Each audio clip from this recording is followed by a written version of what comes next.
Maximum প্রবাসীরাই সবচেয়ে বেশি ভুক্তভোগী হয় বাড়ির কাজে করতে গিয়ে। আমাকে ফোন দিয়ে জাস্ট কুশল বিনিময় করার পরেও 10-15 মিনিট ধরে অঝোর ধরে কান্না করছে। মানে তাদেরকে যে পরিমাণ ঠকাইছে বাড়ি করতে গিয়ে, এরকম কোনো পেশার মানুষদেরকে এত ঠকায় নাই। যেই প্রবাসীর সাথে কথা বলি সেই প্রবাসী বলে যে ভাইয়া আমি ভুক্তভোগী, আমার টাকা অমুকজন বেশি নিয়ে গেছে, অমুক কন্ট্রাক্টরকে কাজ দিয়েছিলাম, ও আসলে অ্যাকচুয়ালি বিল পাবে 2 লাখ, আমার কাছ থেকে ওভার 2.5 লক্ষ টাকা বিল নিয়ে গেছে, ফোন দিয়ে ফোন ধরে না। ওনার কন্ট্রাক্টর বলেছে যে স্যার এই সিঁড়িটা আমরা করতে পারবো। ওনার সিঁড়ি 3 বার ভাঙতে হয়েছে এবং 3 বার সিঁড়ি ভাঙতে গিয়ে ওনার প্রায় 3.5 থেকে 4 লক্ষ টাকার মতো ক্ষয়ক্ষতি হয়েছে। মা যদি মারা যায় আপনার জীবনের আর কি থাকলো ভাই?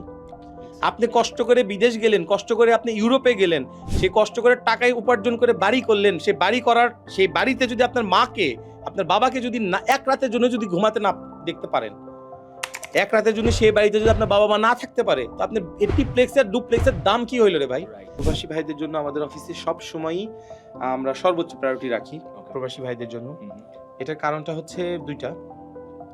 একটা হচ্ছে আমরা আমাদের দেশের জন্য ওনারা অনেক করছে, আর 2 নম্বর কথা হচ্ছে যে ওনারা আমাদের প্রজেক্টে নাই। আমরা ওনাদের প্রজেক্টে সরাসরি আমানত নিয়ে কাজ করছি। আমরা এমনও ক্লায়েন্টের কাজ করেছি যে প্রজেক্ট আমরা হ্যান্ড ওভার করেছি, প্রজেক্ট শুরু করেছি, হ্যান্ড ওভার করেছি, ক্লায়েন্ট দেশেই আসে নাই। হ্যান্ড ওভারের 1 বছর পরে এসে আমাদের কাছ থেকে কাজ বুঝে নিয়েছে।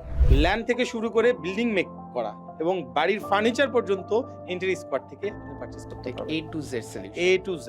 আপনার শুধু টাকা আছে, আপনার টাকা রেডি করেন, বাকি দায়িত্ব আপনার বাসা পর্যন্ত কমপ্লিট করে দেওয়ার দায়িত্ব আমার। শুরুটা তো কিচেন দিয়ে, এখন আলহামদুলিল্লাহ 350 প্লাস হয়েছে। আমরা সেদিন ক্যালকুলেশন করে দেখলাম 356 জন existing client. Assalamu alaikum everyone, this is us your host Farhan and Fahim and welcome to our newest podcast Design Stories by Interior Squad. আজকে আমাদের সাথে স্টুডিওতে আছেন one of the most prominent figure in interior design industry, none other than the CEO and founder of Interior Squad, Mr. Rizwan Hussain sir. Sir, কেমন আছেন? জি আছি আলহামদুলিল্লাহ, আপনারা সবাই কেমন আছেন? জি, Alhamdulillah, I'm good. We're good. First of all, sir, I just want to know যে আপনার যে জার্নি, আপনার যে স্টোরি, এটা নিয়ে আপনার পডকাস্টে আসতে এবং অডিয়েন্সের উদ্দেশ্যে জিনিসটা শেয়ার করতে, how are feeling about that, আপনার কেমন লাগছে? থ্যাংক ইউ সো মাচ আপনাদের দুইজনকেই আমাকে গেস্ট হিসেবে ইনভাইট করার জন্য। ওভারঅল আমি অনেক দিন ধরে চিন্তা করছিলাম যে আমাদের ক্লায়েন্টদের জন্য বা আমাদের যারা ফলোয়ার আছে বা আমাদের যারা রেগুলার ভিডিওগুলো দেখে তাদের জন্য নতুন কি করা যায়। তো সেই জায়গা থেকে চিন্তা করলাম নতুন নতুন কোনো কিছু মেসেজ যদি আমরা দিতে পারি। সো খুবই ভালো লাগছে। খুবই ভালো লাগছে। That's nice to hear. In that case ভাই, আপনি একটু সংক্ষিপ্ত আপনার পরিচয়টা যদি আপনি একটু আমাদের অডিয়েন্সের উদ্দেশ্যে একটু দিতেন। ওকে, আমি মিস্টার রেজওয়ান হুসাইন। আমার ফার্মের নাম হচ্ছে ইন্টেরিয়র স্কোয়াড, যেটার যাত্রা শুরু হয় হচ্ছে 2019-এর মিডিলের দিকে। আমি যদি ভুল না বলি জুলাইয়ের 19 তারিখে আমাদের ফার্মের প্রথম অফিসিয়ালি যাত্রা শুরু হয়। আর তার আগে আমি জব লাইফে ছিলাম, আমার একজন সিনিয়র ছিল, ওনার সাথে আমি প্র্যাকটিস করতাম ইন্টেরিয়র রিলেটেড। সো এটা হচ্ছে আমার সংক্ষিপ্ত পরিচয়। আর বর্তমান ইন্টেরিয়র স্কোয়াডে সিইও হিসেবে আছি, আর main business growth, design concept এগুলো নিয়ে দেখছি আর কি overall. That's an inspiring journey. So Yeah, exactly. Well, ছোটবেলায় এমন কি ঘটেছিল স্যার যেটার কারণে আপনি এরকম একটা ক্রিয়েটিভ বিজনেস আপনাকে টেনেছে? এই ব্যাপারে যদি একটু বলতেন। আচ্ছা, ছোটবেলায় ভাবতাম যে নতুন কিছু করব। আসলে আমি বেসিক্যালি ব্যবসায়ী ফ্যামিলি থেকে আসা। আমার বাবা, চাচা, দাদা সবাই ব্যবসায়ী ছিলেন। তারা সবাই গ্রামে যে ট্রেডিশনাল যেসব বিজনেস থাকে এইসব বিজনেস করতেন। তো আমার একটু ব্যতিক্রম কিছু চিন্তাভাবনা ছিল যে আমার কি করা যায়, নতুন কি করা যায়। যেরকম আমার বাবা চাচাদের হচ্ছে কাপড়ের বিজনেস ছিলেন মূলত। তো আমার ছোটবেলা থেকে এরকম চিন্তা করতাম যে আমি একটু ক্রিয়েটিভ কোনো কিছু করব, লাইক দ্যাট, যেখানে আমার প্রবলেম সলভ হবে। হ্যাঁ, প্রবলেম সলভ হবে এই চিন্তা করে মূলত বিজনেসে আসা। That's really good. By the way, interior পেশাটাকে অনুপ্রেরণাটা অ্যাকচুয়ালি আপনি কোথা থেকে পেয়েছেন, এটা যদি একটু অডিয়েন্সদেরকে বলতেন। আচ্ছা, ইন্টেরিয়র পেশাটা অনুপ্রেরণা যদি আমি বলি তাহলে আমার একজন আইকন আছে, আমার একজন বস ছিলেন। আমি ওনাকে গুরু মানি। উনি আমার বেসিকলি আমার বিজনেসের মেইন, আমি যদি বলি আমার হচ্ছে উস্তাদ বলি। উনি ছিল আমার মেইন। তো উনি বেসিকলি প্রফেশনাল একজন ইন্টেরিয়র ডিজাইনার। তো উনি আমাদের নর্থ বেঙ্গল, আমার গ্রামের বাসা বগুড়া। সো নর্থ বেঙ্গলে উনি বেশ ফেমাস একজন ইন্টেরিয়র ডিজাইনার। সো ওনার সাথে আমার হাতে খড়ি বেসিকলি এই বিজনেসে আর কি আসার। এই বিজনেসে আসার ওনার সাথে আমার হাতে খড়ি, এবং ওনার থেকে অনুপ্রেরণা হয়ে আসলে এই বিজনেসে আসা। ওকে, মোস্ট ইম্পর্টেন্ট কোয়েশ্চেন, একজন উদ্যোক্তা হওয়ার পিছনে অনেক চ্যালেঞ্জেস থাকে, অ্যাজ ফার উই নো, সবাই এটার ব্যাপারে আমরা জানি। আপনার এই ব্যাপারে সবচেয়ে বড় চ্যালেঞ্জ কী ছিল, যদি একটু অডিয়েন্সদেরকে বলুন। আমার ব্যক্তিগত না, আসলে এই ইন্ডাস্ট্রিতেই সবচেয়ে বেশি চ্যালেঞ্জ হচ্ছে ক্লায়েন্টটাকে মেনটেন করা। ঠিক আছে, ক্লায়েন্টকে নার্সিং করা, প্রজেক্ট সাইনিং করা, এটাই হচ্ছে এই ইন্ডাস্ট্রিতে মূল চ্যালেঞ্জ। আর যদি আমরা এই চ্যালেঞ্জটা যদি পার করতে পারি, যদি আমরা অসংখ্য কাজ পেয়েছি, নতুন নতুন ক্লায়েন্ট আসতেছে, এটা যদি হয়েও যায়, আবার সেই ক্লায়েন্টের কাজগুলো কমপ্লিট করা খুব সুন্দর করে এবং ক্লায়েন্টকে স্যাটিসফ্যাকশন করে কাজটা কমপ্লিট করা, এটা এই ইন্ডাস্ট্রিতে সবচেয়ে বেশি challenge. Okay, and this is really interesting question, I must say. আপনার লাইফের প্রথম প্রজেক্টই বা প্রথম ক্লায়েন্টের অভিজ্ঞতাটা যদি আমাদের দর্শককে একটু বলতেন। ওয়াও, এটা তো একদম খুবই একটা ইমোশনাল একটা স্টোরি, আমার লাইফের প্রথম ব্যবসা। সো উনি পেশায় একজন টিচার, বগুড়াতেই ওনার বাসা। খুবই অসম্ভব একজন ভালো মানুষ। ওনারা স্বামী স্ত্রী, ওনার হাজব্যান্ড পেশায় ডক্টর, খুবই ফেমাস একজন ডক্টর, বগুড়াতেই বাসা, প্র্যাকটিস বগুড়াতেই করে। আর ওনার ওয়াইফ হচ্ছে টিচার, আমি যদি ভুল না বলি উনি প্রফেসর। হ্যাঁ, সো আমি ওনাদের বাসার প্রথম খুবই ছোট্ট একটা কাজ ছিল আমার কিচেনের কাজ। হ্যাঁ, কিচেনের ওয়ার্ক দিয়ে আমার জীবনে প্রথম যাত্রা শুরু। এবং আমার তেমন তো পোর্টফোলিও নাই, আমি তেমন কাজ করি নাই, মানে বিজনেস হিসেবে তো আমি নতুন, রাইট? চাকরি করেছি, কাজ বুঝি, কাজ জানি, এটা তো আগে ছিল। বাট নর্মালি একটা ক্লায়েন্ট আমাদের ইন্ডাস্ট্রিতে কাজ পাওয়ার আগে কিন্তু বলে যে ভাই আপনি কোথায় এর আগে কাজ করেছেন, হ্যাঁ আপনি কাজে একটু পোর্টফোলিওটা দেখি। কিন্তু আমার আসলে কাজের তেমন পোর্টফোলিও ছিল না, কারণ আমাদের আবার একটা রুলস ছিল যে আপনি জব করা অবস্থায় যেই কোনো কাজই করুন না কেন, সেই কাজের পোর্টফোলিও আপনি বিজনেসে করার সময় আপনি শো করতে পারবেন না, দেখাতে পারবেন না। তো আমি আমার সিনিয়রের সাথে কি কাজ করেছি সেটা তো আমি দেখাতে পারছি না। সো এখানে একটা চ্যালেঞ্জ ছিল আমার ওই টিচারের জন্য। আমি ওনাকে টিচার মানি, আই ফিল দ্যাট উনি টিচার, আমার টিচার ছিলেন।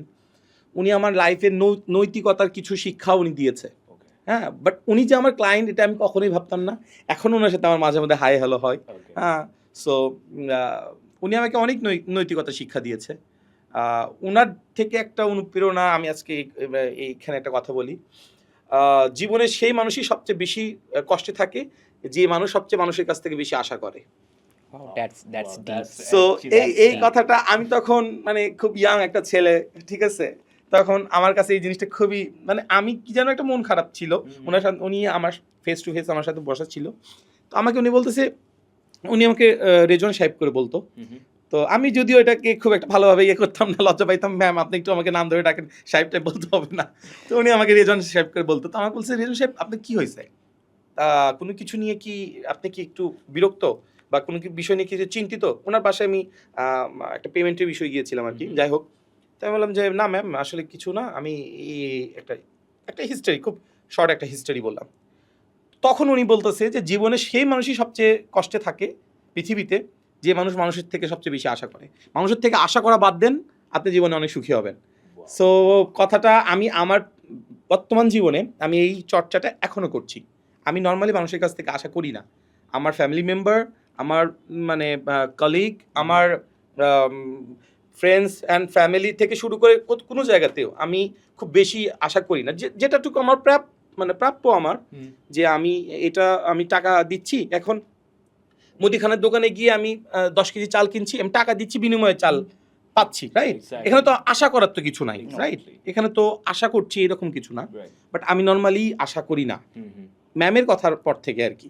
সো ম্যাম আমাকে যেটা আপনি ছিলেন, যেটা আমাকে বলেছিলেন যে কাজ পাওয়ার যে বিষয়টা, উনি আমাকে বিলিভ করেই কাজটা দেয়। এবং আমি ওনার সাথে ফ্র্যাঙ্কলি সব কিছু শেয়ার করি যে ম্যাম আমি আসলে এক জায়গায় জব করতাম, ওখানে জব আমি সুইচ করেছি, এখন নিজেই কিছু করার ট্রাই করছি। সো আপনি কি আমাকে কাজটা দিতে চাচ্ছেন কিনা? সো উনি আমাকে ট্রাস্ট করে এবং আমার খুব ভালো মনে আছে আমি কাজটা খুব সুন্দরভাবে হ্যান্ড ওভার করেছিলাম এবং উনি অনেক হ্যাপি ছিলেন। such a inspiring একটা জার্নি। Yeah, it's an আমি inspiring বলবো story. বিকজ আমার কাছে সবচেয়ে এখানে নাইসেস্ট পার্ট যেটা লাগছে, স্যার শুরু করেছিল একটা কিচেন মেবি ইন্টেরিয়র Right. দিয়ে, রাইট? এখান থেকে ইন্টেরিয়র স্কোয়াডের একজন ফাউন্ডার হওয়া, দ্যাটস রিয়েলি ইমপ্রেসিভ, মাশাআল্লাহ। But one thing is very fascinating me sir, to be very honest, সেটা হচ্ছে যে আপনি বলেছেন যে আপনি একটা ব্যবসায়িক পরিবার থেকে বিলং করেন, আপনি একটা জব লাইফেও ছিলেন, বাট বড় কোয়েশ্চেনটা হচ্ছে যে আমি যদি প্রাতিষ্ঠানিকভাবে যদি আপনাকে কোয়েশ্চেনটা করি যে ইন্টেরিয়র স্কোয়াডের গল্পটা, ইন্টেরিয়র স্কোয়াডের শুরু হওয়ার গল্পটা কী ছিল, ইন্টেরিয়র স্কোয়াডটা কীভাবে হলো? ওয়াও, এটা আমার লাইফের আরেকটি ইমোশনাল পার্ট। এটা মানে আমার লাইফের আমার যারা সবচেয়ে পছন্দের এবং সবচেয়ে যাদেরকে আমি খুবই পছন্দ করি, আমার জীবনের সাথে যারা প্রত্যক্ষ এবং পরোক্ষভাবে যারা জড়িত, তাদের সাথে আমার এই গল্পটা একবার শেয়ার করা হয়েছে। সো এটা ছিল হচ্ছে আমি যখন যেই ফার্মে জব করতাম, মানে আমার যিনি ডিরেক্টলি আমার যিনি বস আর কি। সো ওখানে থাকতে আমি একটা ক্লায়েন্টের সাথে ডিল করি। তো উনি আমার আরেকজন টিচার, উনি আমার আমি বলবো যে আরেকজন অভিভাবক। হ্যাঁ, টিচার শব্দ তো একটা একাডেমিক মনে হয় আমাকে উনি পড়াশোনা করাইছে বা আমাকে হয়তো বা একাডেমিক নলেজ দিয়েছে। টিচার শব্দ তো কিছুটা এইরকম লাগে, রাইট? বাট আমি প্রথম যে আমার ক্লায়েন্টের কথা বললাম, উনিও আমার অভিভাবক এবং এখন যার কথা বলছি এটাও আমার অভিভাবক। মানে আমার ব্যক্তিগত লাইফেরও অভিভাবক। সেটা হচ্ছে বেসিক্যালি উনি আমার একজন ক্লায়েন্ট ছিলেন। সো আমি যখন ওনার সাথে যখন সেলস নিয়ে কথা বলছিলাম, তো সেলস নিয়ে কথা বলার পরে উনি আমাদের ফার্মে, অর্থাৎ আমি যেই ফার্মে জব করতাম সেই ফার্মে উনি ক্লায়েন্ট, ঠিক আছে? সো ওনাকে আমি ডিল করতাম। তো ডিজাইন বিষয়ে যেটা হয় যে আমাদের ফার্মের প্রথমে ডিজাইনের জন্য আমরা তো ইন্টেরিয়র ডিজাইন কাজ করার আগে তো একটা 3D ডিজাইন করি। সো 3D ডিজাইন করার জন্য আমরা গ্রাহকের কাছ থেকে 10 দিন সময় চেয়েছিলাম, 10 কর্মদিবস চেয়েছিলাম, ওভারঅল 12 দিন লাগবে আর কি। তো আমাদের সময় লেগেছিল 17 থেকে 18 দিন, যেটা প্রথমেই আমাদের যিনি ক্লায়েন্ট ছিলেন উনি প্রথমে খুব এটা নিয়ে একটু রাগ করেছিল যে ভাইয়া আপনাদের টাইম এত লাগছে কেন বা এই সেই। সো এটা নিয়ে উনি একটু অভিমানও করেছিল। দেন বাজেট নিয়ে যখন আমরা মানে বসি, তখন আমার যিনি অভিভাবক, যার কথা বলছি, যে যার থেকে আসলে ইন্টেরিয়র স্কোয়াডটা আসছে আর কি, উনি আমাকে বলেছিল যে আমার বাজেট 10 to 12 লাখ, হ্যাঁ কাছাকাছি এরকম আর কি। সো আমি অফিসে জানাই যে ওনার budget more than 10 to 12 lakh.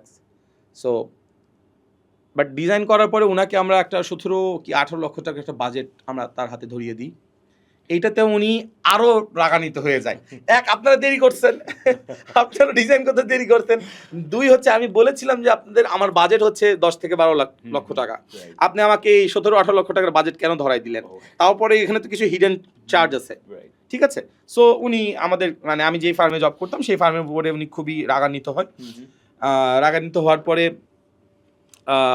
আমাকে বলে যে আমি ওনাকে অনেক সরি বলি যে ম্যাম আরেকবার সুযোগ দেন বা এই সেই হ্যান ত্যান, আমরা বিষয়টা রিকভারি করছি, আপনার বাজেটের মধ্যে আমরা নিয়ে আসা ট্রাই করছি।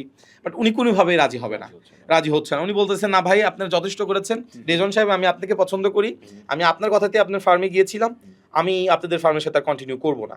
তো এরপরে উনি লোকালি একটা কন্ট্রাক্টরের সাথে কাজে যায়। তো এটাও একটা ওনার বাজে একটা এক্সপিরিয়েন্স আছে। সেটা হচ্ছে যে উনি যখন লোকালি একটা কন্ট্রাক্টরের সাথে কাজে যায়, তখন ওই লোকাল যেই কন্ট্রাক্টর যিনি কাজ করতেছিল আর কি, উনি বেসিক্যালি একটা মিস্ট্রি টাইপ একজন কন্ট্রাক্টর ছিল। তো ওনার থেকে উনি অনেক টাকার ক্ষতির সম্মুখীন হয়। ঠিক আছে, মানে আমার যিনি ক্লায়েন্ট ওনাকে অনেক পরিমাণ কার্ডবোর্ড কিনাইছে, কাজের ফিনিশিং খুব বাজে হয়েছে, মানে কোনো লাইবিলিটি ছিল না, যেহেতু উনি তো হাতে করে পেটে খায়, ওনার অত চাপ নাই। সো এখান থেকে আমার ওই সম্মিলিত ক্লায়েন্টটা খুবই বেশি মানে ফেড আপ হয়ে যায়। আরও একদিকে একটা প্রফেশনাল ইন্টারিয়র ফার্মে গেলাম, মানে ওনার ভিতরে এইরকম একটা চলে আসতেছে যে একটা আমি ইন্টারিয়র করতে গিয়েই না জানি কত ভুল করে ফেলছি। প্রথমে আমি একটা ইন্টেরিয়র ফার্মে গেলাম, আমার বাজেট ছিল 10 থেকে 12 লক্ষ টাকা, আমাকে বাজেট ধরাই দিল হচ্ছে 17 থেকে 18 লক্ষ টাকা। এখানে একটা সমস্যা। এরপরে চিন্তা করলো যে না, আমি ইন্টেরিয়র ফার্মের সাথে কাজ করবো না, আমি হচ্ছে একটা কন্ট্রাক্টরের সাথে কাজ করব, ডিরেক্ট যিনি কার্ডবোর্ডের কাজ করে। এখানে গিয়েও আরও একটা বিশাল সমস্যা। সো একদিন উনি আমাকে সন্ধ্যার দিকে আমাকে ফোন দিছে, এটা জুলাইয়ের আগে, অর্থাৎ 2019 জুলাইয়ের আগে ফোন দিয়ে বলতেছে যে রেজন সাহেব আপনি কোথায় আছেন, আমার সাথে দেখা করতে পারবেন কিনা। তো বললেন জি ম্যাম আমি দেখা করতে পারবো। তো ওনার সাথে আমি দেখা করি। দেখা করার পরে আমাকে বলতেছে যে আপনি এক কাজ করেন, আসলে ইন্টেরিয়র ইন্ডাস্ট্রিটা যে এত মানে জঘন্য, এভাবেই বলতেছে যে এত নোংরা, বা আমি যে সার্ভিস নিয়ে যে এতটা ফেড আপ, এইটার থেকে চেঞ্জ করা মানে এখানে কিছু করা যায় কিনা। তো তখন আমি জব ছাড়বো এই রকম একটা বিষয়, ম্যাম সেটা জানতো, যেহেতু আমি তাকে অভিভাবক মানতাম। মানে উনি আমার এজে অনেক বড়, আমার 20-25 বছরের বড় হবে। আমি ওনাকে আমার মাতৃতুল্য করতাম, সম্মান করতাম। তো আমি বললাম যে হ্যাঁ ম্যাম, এটা ইন্ডাস্ট্রিতে কিছু করা যায়। তো উনি বেসিক্যালি দীর্ঘ বছর ঢাকায় ছিলেন, ঠিক আছে। তো ঢাকায় তো অনেক ইন্টেরিয়র ফার্ম হয়েছে, সার্ভিস খুব অ্যাভেলেবেল। তো উনি বলে যে বগুড়াতে তো আসলে ভালো কোনো ইন্টেরিয়র ফার্ম পাচ্ছি না, তো আমি তো কাজ করতে গিয়ে ভুক্তভোগী হইলাম, সো আপনি একটা ইন্টেরিয়র ফার্ম দিয়ে ফেলেন। তো যখন আমি ওনার সাথে কফি খাচ্ছিলাম, আমি কফি খেতে খেতে কিছুক্ষণ ওনার কথার দিকে শোনার পরে আমি কিছু চুপ ছিলাম। ইন্টেরিয়র ফার্ম আমাকে দিয়ে, এটা তো পসিবল না। জার্নিটা কি ওখান থেকেই শুরু। তখন আমি বললাম যে না, আমাকে দিয়ে ম্যাম এটা পসিবল না, এটা খুব চ্যালেঞ্জিং একটা সেক্টর। এখানে প্রতিটা মিনিট কাউন্ট করে কাজ করতে হয়, প্রতিটা সময় ধরতে হয়, ক্লায়েন্টের প্রতিটা পালস বুঝতে হয়, আমার ক্লায়েন্টের কি পছন্দ, হ্যাঁ আমার ক্লায়েন্টের কি বাজেটে উনি কাজ করতে পারবে, এইটা প্রতিটা মানে প্রতি পালস ক্লায়েন্টের ধরতে হয়। সো আমি যখন ওনাকে ব্রিফ করলাম যে ম্যাম এটা আমার পক্ষে সম্ভব না, এই সেই না, তখন উনি আমাকে একটু যেরকম ছোটবেলায় আমাদের গণিত শিক্ষক আমাদেরকে যেরকম করে একটু বকা দিয়ে একটু ঝাড়ি দিয়ে একটু বলতো না, এই বেটা তুই এটা পারবি না কেন, তো উনি আমাকে একটু ঝাড়ি দিয়ে বলতেছে কি ব্যাপার, আপনি না ব্যবসায়ী পরিবারের ছেলে, আপনি বলেন কি পারবেন না, এটা কি, আমরা চাকরিজীবী ফ্যামিলি নিয়ে। সো আমরা যদি বলি যে আমরা পারবো না, সেটা আমাদের জন্য ঠিক আছে, বাট আপনি তো বলছিলেন যে আপনি ব্যবসায়ী ফ্যামিলির ছেলে, আপনি পারবেন না কেন, তো আপনি পারতে হবে। সেই দিন আমাদের কথাবার্তা শেষ ওখানে। তো আমি বিষয়টা নিয়ে অনেক তখন ডিপ চিন্তা করি যে চিন্তাভাবনা করি যে না কিছু করব। তো এর মধ্যে কিছুদিন পরে আমার যিনি অভিভাবক, আমার এক্স ক্লায়েন্ট, আমার ফার্মের এক্স ক্লায়েন্ট, উনি আমাকে আবার ফোন দেয়। উনি আমাকে বলে যে আপনি কি চিন্তা ভাবনা করেছেন বিজনেস নিয়ে। তো আমি বলতেছি যে ম্যাম এখন তো চিন্তা ভাবনা করি নাই। তো উনি একটু ঝাড়ি দিয়ে বলতেছেন তুমি আপনি করে বলতো, আপনি শুরু করেন। সো ফ্যামিলিদের সাথে প্রথমে আমি এই বিষয় নিয়ে ডিসকাস করি। তখন আমি আনমেরিড ছিলাম, সো আমার বাবা মার সাথে পরামর্শ করছি। বাবা মা বিষয়টা খুব একটা রিসিভ করছে না ঠিকভাবে। বাবা মা রিসিভ করে নাই ঠিকভাবে, যারা ফ্যামিলি মেম্বার তারাও ঠিকভাবে রিসিভ করে নাই বিষয়টা। এরপর বন্ধু বান্ধবের সাথে বিষয়টা নিয়ে আলোচনা করি। আমার কিছু বন্ধু বান্ধব ছিল যারা প্রচুর পরিমাণে আমাকে ডিস করছে এটা নিয়ে। আমাকে এটা নিয়ে অনেক ডিস করছে যে তুই ব্যবসা করতে বুঝিস, ব্যবসা করতে টাকা পয়সা লাগে, পুঁজি লাগে, সেই। সো খুবই স্বাভাবিকভাবে আমাকে বলছে। তো যাই হোক, আমি তখনই একদম এদিকে আমি সুইচ করেছি, জব ছেড়ে দিয়েছি আর কি। সো এদিকে জবলেস, এদিকে কি করব বুঝতেছি না। কিছুদিনের মধ্যে আমি যতটুকু জানি যে আমি মোটামুটি 3-3.5 মাসের মতো একটু ডিপ্রেসেই ছিলাম আর কি। হ্যাঁ, মানে জব করে যা টাকা সেভিং হয়েছে সেগুলো তো আস্তে আস্তে খরচ করে খেয়ে ফেলছি, এদিকে তো চলতে হবে। তো এর ভিতরে চিন্তা করি যে না কিছু করতে হবে, ঠিক আছে। এরপরে চিন্তা করি যে কিছু করতে হবে।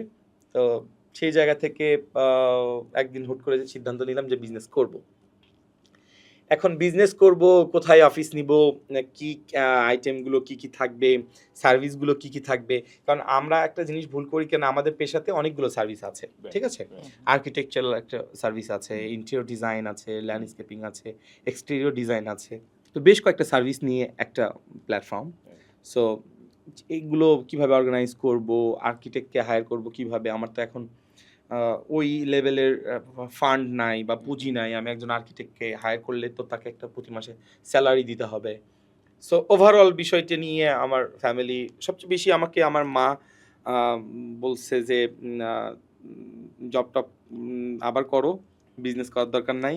আমার মা আমাকে একটু বেশি মানে ভালোবাসতো, তো ভালোবাসার জায়গা থেকে ভয়টা বেশি ছিল যে আমি ডিস্ট্র্যাক্ট হই কিনা, আমি পথে স্লিপ করে পা ফসকে পড়ে যায় কিনা, এই চিন্তা করেছে। এরপরে বিসমিল্লাহ করে শুরু করা যাত্রা শুরু। কি নাম দিব সেটা নিয়েও একটু কনফিউশন ছিল।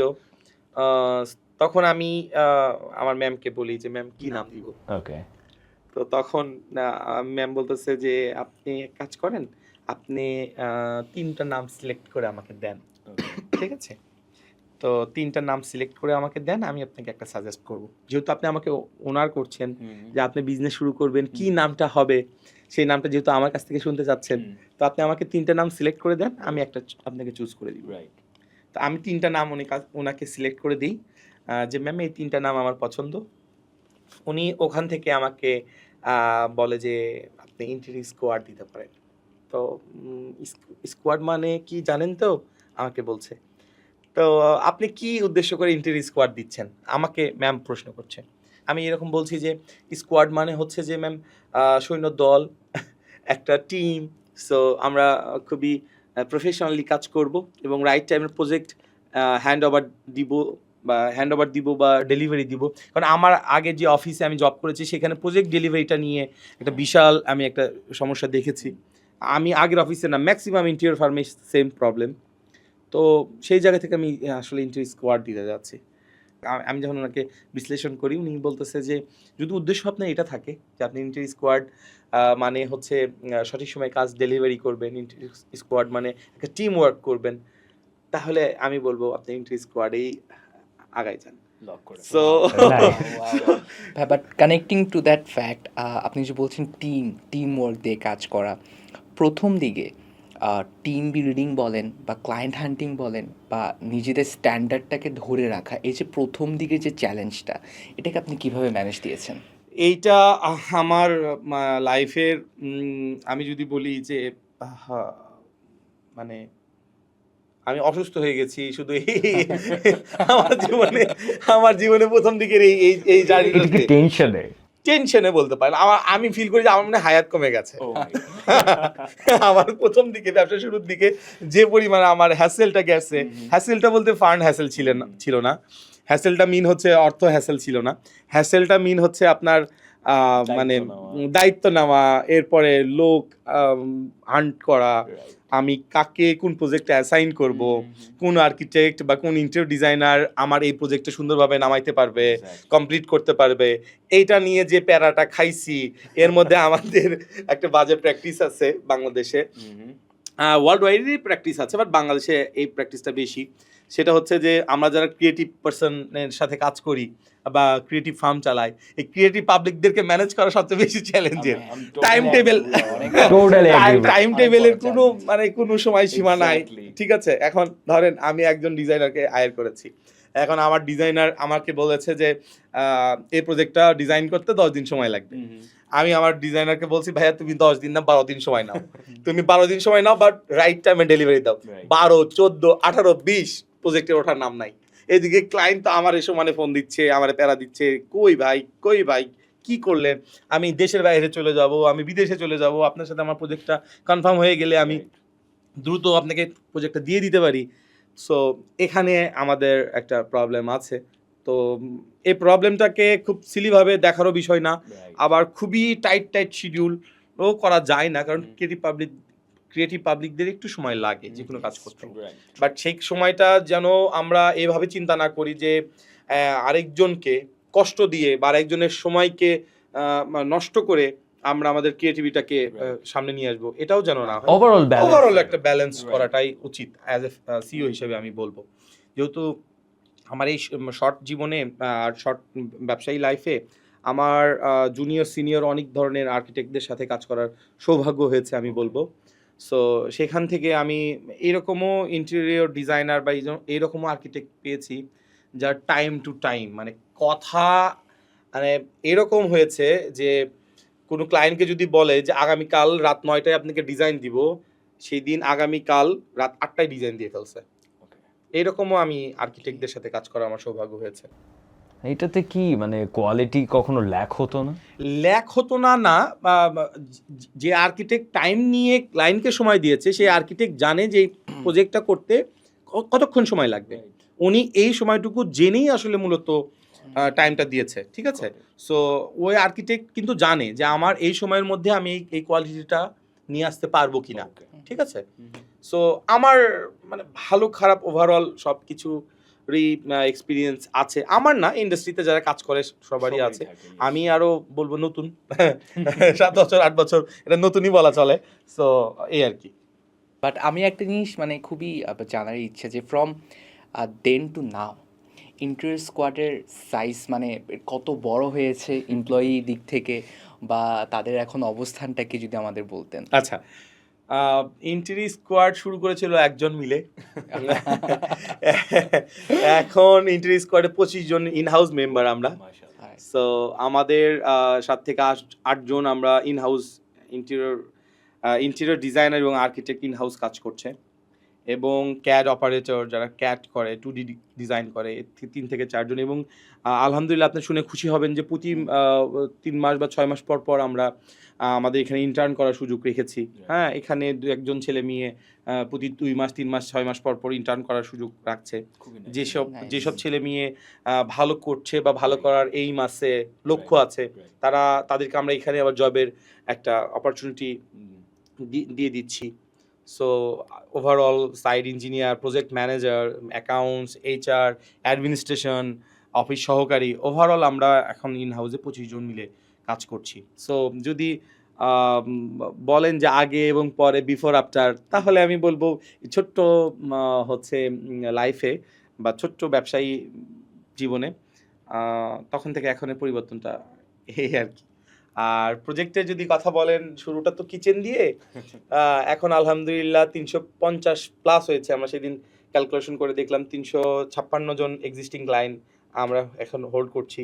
মাশাআল্লাহ, it's a really good number. হ্যাঁ, 356 জন ক্লায়েন্টের সাথে আমরা অলরেডি ডিজাইন পার্ট দেখেছি, এবং এক্সিকিউশনও মোর দ্যান 100 প্লাস হয়েছে। এটা ডে বাই ডে ইনক্রিজ করছে। জি, ইনক্রিজ হচ্ছে। সো এই আর কি। যাক, মানে one thing I would like to say Fahim ভাই যে it's like well structured and well course. balanced. Yeah, it is, right? it is actually. And আমার আরেকটা জিনিস জানার ইচ্ছা যে লাইক ফার্স্ট অফ অল আমি অডিয়েন্সকে বলতে চাই যে যেহেতু ভাইয়া হচ্ছে এমপ্লয়ি সাইজ নিয়ে কথা বললেন, অনেক কিছু নিয়ে বললেন, those who are really interested to start their career regarding on that, so Interest Squad can be a good opportunity for them যারা লার্ন করতে চাচ্ছে। So another thing I would like to ask যে Interest স্কোয়াডের most USP যেটা unique বৈশিষ্ট্যটা কি লাগছে আপনার কাছে, যে ইউনিক বৈশিষ্ট্যটা কি? ইন্ট্রি স্কোয়াডের ইউনিক যদি বৈশিষ্ট্য জিজ্ঞেস করেন তাহলে আমি বলবো 3টে জিনিস নিয়ে আমরা বেশি কাজ করছি। 1 নম্বর হচ্ছে সুন্দর আচরণ, সুন্দর ব্যবহার, ফার্স্ট অফ অল। আর 2 নম্বর হচ্ছে বেস্ট কোয়ালিটি নিয়ে আমরা কম্প্রোমাইজ করছি না। আর 3 নম্বর হচ্ছে টাইমিং, ঠিক আছে। সো আফটার সেল সার্ভিসটাও আমরা কনফার্ম করছি, যেহেতু আমাদের ইন্ডাস্ট্রিতে আফটার সেল সার্ভিসটা খুবই important. That's very important. So after sale সার্ভিসে আমরা কমিটেড, আমরা দিতেই হবে, এটা বাধ্য, ঠিক আছে। বাট এই 3টার দিকে আমরা বেশি নজর দিই শুরু থেকেই, যে হচ্ছে আমরা টাইমিংটা দেখি ঠিকঠাকভাবে, রাইট টাইমে প্রজেক্ট কীভাবে ডেলিভারি দেওয়া যায়, কোয়ালিটি ইনশিওরটা, আর সদাচরণ, সুন্দর ব্যবহার, সুন্দর আচরণ, এই তিনটার দিকে আমরা বেশি নজর দিচ্ছি। এক্স্যাক্টলি, সুন্দর আচরণ দিয়ে পৃথিবী কিনে ফেলা যায়। ওয়েল, আমি এখন একটা খুবই ইন্টারেস্টিং কোশ্চেন আপনাকে করব। আই গেস এটা সবার মাঝখানে এই ব্যাপারটা নিয়ে জানার অনেক আগ্রহ। আমরা বাসা বাড়ি বা অফিসের কাজ যখন শুরু করি, অনেকেই এটা আজ পর্যন্ত জানেন এক্স্যাক্টলি ইন্টেরিয়র ডিজাইনটা এক্স্যাক্টলি কোন টাইমে করতে হবে, বা আমি অনেকেই করে কি লাস্টের দিকে টাইলস কমপ্লিট, বাসার ইনফ্রাস্ট্রাকচার সব কিছু কমপ্লিট, এখন আমি হয়তো বা ইন্টেরিয়র ডিজাইনটা করব। এই ক্ষেত্রে যদি আপনি আমাকে একটা সঠিক ধারণা বা অডিয়েন্সকে একটা সঠিক ধারণা দিতেন কখন অফিস বা বাসার এক্স্যাক্টলি কোন টাইমে ইন্টেরিয়র ডিজাইনটা ধরতে হবে, বিকজ এটা নিয়ে আমিও কনফিউজ, হ্যাঁ, আমরা নিজেরও অনেক কনফিউজ confused, audience-টা অনেক কোন টাইমে confused। অ্যাকচুয়ালি ইন্টেরিয়র ডিজাইন করতে হবে। এইরকমও আমরা কাস্টমার পাই যে বাসা কমপ্লিট, টাইলস কমপ্লিট, ওয়ালটাও রং করে ফেলছে, ওয়াল রং করে ফেলেছে, লাইট ফ্যান সব একদম কমপ্লিট, এখন আমাদের কাছে এসেছে যে ইন্টেরিয়র ডিজাইন করবো। বিষয়টা হচ্ছে কি, এটা একটা টোটালটা আমি বলবো একটা খুবই বাজে একটা কনসেপ্ট। ওকে, হ্যাঁ, এই প্র্যাকটিসটাই বাংলাদেশে খুবই বেশি। ইদানিংকালে ইন্টেরিয়র স্কোয়াড এই বিষয় নিয়ে খুবই সজাগ এবং গত 2 বছর ধরে 3 বছর ধরে এই মেসেজটা দিয়ে যাচ্ছে। এবং মাশাআল্লাহ আমাদের এমনও অনেক ভিডিও আছে যে 1 মিলিয়ন প্লাস ভিউয়ার্স হয়েছে আমরা এই টপিক নিয়ে কথা বলার জন্য, যে কখন থেকে ইন্টেরিয়র ডিজাইন করতে হয়। ঠিক আছে, সো আসলে এটা একটা টোটালটা একটা ভুল কনসেপ্ট। ওকে, বাড়ি আপনি কমপ্লিট করেছেন, টাইলস করেছেন, রং করেছেন, ওভারঅল কমপ্লিট, ইন্টেরিয়র একটা প্রফেশনাল একটা ফার্মকে হায়ার করছেন বা ইন্টেরিয়র ডিজাইন করছেন, এটা একটা টোটালটাই ভুল কনসেপ্ট। ওকে, ইন্টেরিয়র ডিজাইন করার সবচেয়ে পারফেক্ট সময় হচ্ছে ছাদ ঢালাই যখন শুরু হয় বা ছাদ ঢালাইয়ের ঠিক আগে থেকে। ওকে, ওকে, ঠিক আছে, ওকে, মানে একদম যখন ছাদ ঢালাই শুরু হচ্ছে ওকে, বা ছাদ ঢালাই ঠিক পর এই সময়টা আমাদের পিক করতে হবে। কেন? কারণ এই সময় যদি আমরা ইন্টেরিয়র ডিজাইন করি তাহলে আমাদের যেই ইলেকট্রিক পয়েন্টগুলো, যখন আপনি ছাদ ঢালাইয়ের সময় দেখবেন ইলেকট্রিকের পাইপ দিয়ে পয়েন্টিং করে, হ্যাঁ, এই পয়েন্টিং থেকে শুরু করে আমার ফ্যানের হুক পয়েন্টটা কোথায় থাকছে, আমার ঝাড়বাতি যেটা সেটা কোথায় থাকবে, ওভারঅল পয়েন্টিংগুলো আমার ঠিকঠাকভাবে আমি যেন ছাদের ভিতর দিয়ে যেন আমি ফেলতে পারি, এটা হচ্ছে পারফেক্ট সময়। ওকে, কিন্তু আমরা এই কনসেপ্টে যাই না, আমরা চিন্তা করি যে এখন দরকার কি, এখন কি দরকার, টাইলস কমপ্লিট করি, রং কমপ্লিট করি, এরপর বাজার থেকে কার্ডবোর্ড কিনে নিয়ে আসবে ইন্টেরিয়র ফার্ম, এরপর আমাকে কিছু ফার্নিচার করে দিবে। ওকে, বাট এটা আসলে ভুল, টোটালটাই ভুল। আর এই ভুলের মধ্যে আপনি শুনে অবাক হবেন, আমরা গত কয়েক বছর যাবত একটা প্র্যাকটিস করার পরে একটা জরিপ করেছি, আমরাই একটা জরিপ করেছি, বা আমাদের ইন্ডাস্ট্রিতে যারা কাজ করছে সব ভাই ব্রাদার মিলে আমরা একটা গবেষণা করেছি। বাংলাদেশে 80+ মানুষ এই ভুল করে, 80+, মোর দ্যান 80+। 100 জন মানুষের মধ্যে Huge 80 number. জন মানুষ এই ভুলটা Huge করে number. যে কখন থেকে ইন্টেরিয়র ডিজাইন করতে হবে, এই জিনিসটাই তারা জানে। Even though I must say those people actually আমিও জানতাম না এটা এক্স্যাক্টলি, আমি আজকেই জানলাম। And it's a really important question for everyone যে আমাদের কোন টাইমটায় শুরু করতে হবে। এই ক্ষেত্রে আমি একটা লেজ এটার সাথে আমি অ্যাড করতে চাচ্ছি।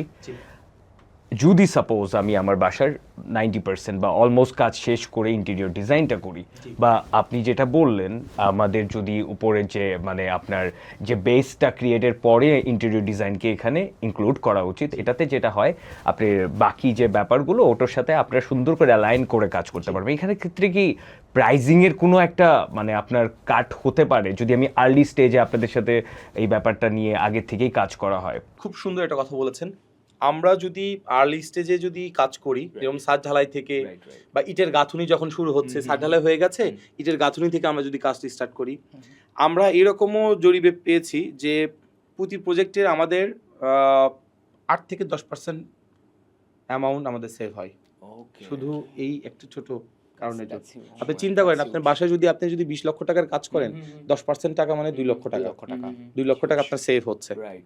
সো আপনার কাছে 2 লক্ষ টাকা কোনো বিষয় না, আমি বুঝছি আপনার অনেক টাকা আছে, আমি বুঝছি আপনার কাছে অনেক টাকা আছে, আপনার কাছে 2 লক্ষ টাকা কোনো বিষয় না, এই জন্য আপনি পরে থেকে কাজ করাচ্ছেন।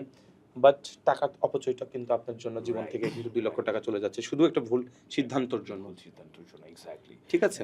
তো আরেকটা ইন্টারেস্টিং কোশ্চেন, থ্যাংক ইউ। এই কোশ্চেনটা আই গেস নট অনলি আমার জন্য, এটা মানে আমাদের অডিয়েন্সরাও জানতো না। আমি বিশ্বাস করি আজ থেকে এই ভুলটা কেউ করবে না, যারা exactly this is the main thing. So হ্যাঁ, I totally agree with you Farhan ভাই। অ্যান্ড আরেকটা ইম্পর্টেন্ট কোশ্চেন হচ্ছে, আমরা খেয়াল করেছি বাংলাদেশের অনেক অফিস, যারা হয়তো বা বড় বড় অফিস, ওরা হয়তো বা খুব মেজর কিছু রোল প্লে করতেছে, আমি নাম বলবো না, বাট তাদের ইন্টেরিয়র মানে আমি কি বলবো, মানে আমি হয়তো বা আপনাকে বলে বুঝাতে পারছি না কতটা ওকে। এবার আমি নাম না বলি তাহলে হয়তো বা আগুন লাগবে অনেক জায়গায়। ইন্টেরিয়রটা মানে আমরা লিটারালি জাজ করি, ও মাই গড এটা কেমন ইন্টেরিয়র। অ্যান্ড স্বাভাবিক, এটা কিন্তু হিউম্যান নেচার। আমরা যখন একটা কিছু দেখি ফার্স্টে আমরা এজিউম করি এই কোম্পানিটা এক্স্যাক্টলি এত বড়, বাট ওদের ইন্টেরিয়র এরকম, ওরা কি আদৌ মানে অডিয়েন্সের সাথে মানে you know what I mean actually, মানে ওদের ইন্টেরিয়র অবস্থা কেন, মানে একটা ব্যাড ইমপ্রেশন ক্রিয়েট হয়। আমি এখানেও এরকমও কাউকে চিনি, মানে আমি আমার লাইফে দেখেছি যে তাদের পার ডেস ট্রানজ্যাকশন লক্ষ কোটি টাকা, বাট তাদের অফিসের এনভায়রনমেন্ট এবং তাদের এমপ্লয়ি ডেস্ক বসার মতো জায়গা নাই। এক্স্যাক্টলি। অ্যান্ড আমি এক্স্যাক্ট পয়েন্টটা বলতে চাচ্ছি, এখানে ইন্টেরিয়র ডিজাইনটা কেমনভাবে ইম্প্যাক্ট ক্রিয়েট করবে। এইটা বাংলাদেশের প্রেক্ষাপটে আমি বলবো খুবই বাজে একটা প্র্যাকটিস। ওকে। কারণ আসলে আমরা যারা জব লাইফে আছি, আমি দীর্ঘ 11 বছর জব করেছি, আমরা চাকরির পাশাপাশি আমরা কিন্তু ভালো একটা এনভায়রনমেন্টও ডিজার্ভ করি বা আশা করি, রাইট? সো আপনি যদি চিন্তা করেন যে আমার প্রতিদিন 1 কোটি টাকা 2 কোটি টাকা সেল হচ্ছে, আমার ইন্টেরিয়র ডিজাইনের দরকার কি? সো এখন চিন্তা করেন যে একজন এমপ্লয়ি সে ভালোভাবে ডেস্ক পাচ্ছে না, সে কোথায় বসবে, কোথায় বসে সে কাজ করবে, তার কাছে তো একটা ইন্টেরিয়র ডিজাইন কমপ্লিট করা একটা অফিস তার কাছে একটা বিলাসিতা। সো আমরা একটা ডেস্ক পর্যন্ত তাকে ইনশিওর করছি না। আমি নাম বলতে চাচ্ছি না, গার্মেন্টস সেক্টরে এরকম অনেক কাউকে চিনি, এরকম অনেক কাউকে চিনি। স্যার বিলিভ মি, নট আমি বলবো গার্মেন্টস সেক্টর না, অনেক জায়গায় আছে, অনেক জায়গায় আছে, নাম বলতে চাচ্ছি না। আমি জানি যে তাদের ডেস্কে এমপ্লয়ি বসার ঠিকভাবে জায়গা স্পেস দিচ্ছে না। তো এই কনসেপ্টটা বা এই প্র্যাকটিসটা খুবই বাজে। আমার নিজের অফিসে যখন এনভায়রনমেন্টটা একদম শুরুর দিকে যখন খুব একটা ভালো ছিল না, এটা ভালো বলা চলে না, হ্যাঁ খুবই একটা হযবরল, তখন আমি আমার এমপ্লয়ির কাছ থেকে গুড পারফরমেন্স পাইতাম না এবং আমার এমপ্লয়ি প্রোডাক্টিভিটি অনেক কম ছিল, আমার এমপ্লয়ি প্রোডাক্টিভিটি। বাট যখন আমি আমার অফিসের এনভায়রনমেন্টটা চেঞ্জ করলাম, অফিসের কালচারটা চেঞ্জ করলাম, তখন আমার এরকম হয়েছে যে আমি 1 XL to 3 XL পর্যন্ত আমার এমপ্লয়ীদের প্রোডাকশন পাইছি এবং প্রোডাক্টিভিটি এতটা ভালো ছিল। এবং মজার কথা হচ্ছে যে আমার এমপ্লয়ি আমাকে সেদিন মানে মজা করে বলতেছে যে বস বাড়িতে যাই কি হবে, বাড়িতে যেয়ে তো বইয়ের বকাই শুনতে হবে, অফিসে থেকে যাই, অফিসে আমরা অনেক ভালো আছি। তো বিষয়টা হচ্ছে কি, আপনার যদি হয় যে আপনার অফিসে যদি আপনি চিন্তা করেন যে আপনার খরচ বাড়ানোর দরকার কি, অফিস তো চলতেছে, প্রতি মাসে আমি 2 কোটি টাকা 5 কোটি টাকা সেল করতেছি, আমার অফিসের এনভায়রনমেন্ট অফিসের কালচার চেঞ্জ করার দরকার কি? সো আমি মনে করবো যে আপনি অনেক ভুলের ভিতরে আছেন। Okay. And one of the important question, এটার সাথেই কাইন্ড অফ মানে আমি বলবো একটা মানে এটার একটা ভালো একটা আমি বলবো এটার সাথে লেজ কাইন্ড অফ, আমাদের কোন সময় ইন্টেরিয়র ডিজাইনটা করলে ভালো একটা আউটপুট আমরা পাবো বা একটা ইনপুট পাবো, এই সময়কালটা যদি আপনি একটু আমাদের অডিয়েন্সকে একটা আইডিয়া দেন। আচ্ছা, সবচেয়ে বেস্ট সময়টা হচ্ছে যে আমরা যখন ইন্টেরিয়র ডিজাইনটা যখন করি, ডিজাইনটা করার পরে তখন হচ্ছে যে আমরা অনেকেই বলি যে ভাইয়া আমি তো ইন্টেরিয়র ওয়ার্ক করব 2 বছর পরে, বাসাটা এখন কমপ্লিট করব, আমি প্রবাসে থাকি, দেশে গিয়ে আমি 2 বছর পরে করব, বা আমি মোটামুটি 5 তলা বা 7 তলা বা 10 তলা করছি, এগুলো করে আমার একটু ফিনান্সিয়াল ক্রাইসিস চলতেছে, আমি 2 বছর পরে আমি বাসার কাজে হাত দিব। আমি বলি যে 2 বছর না, আপনি 6 বছর পরে কাজ করেন, বাট প্ল্যানিং ডিজাইনটা আগে থেকে করে রাখুন।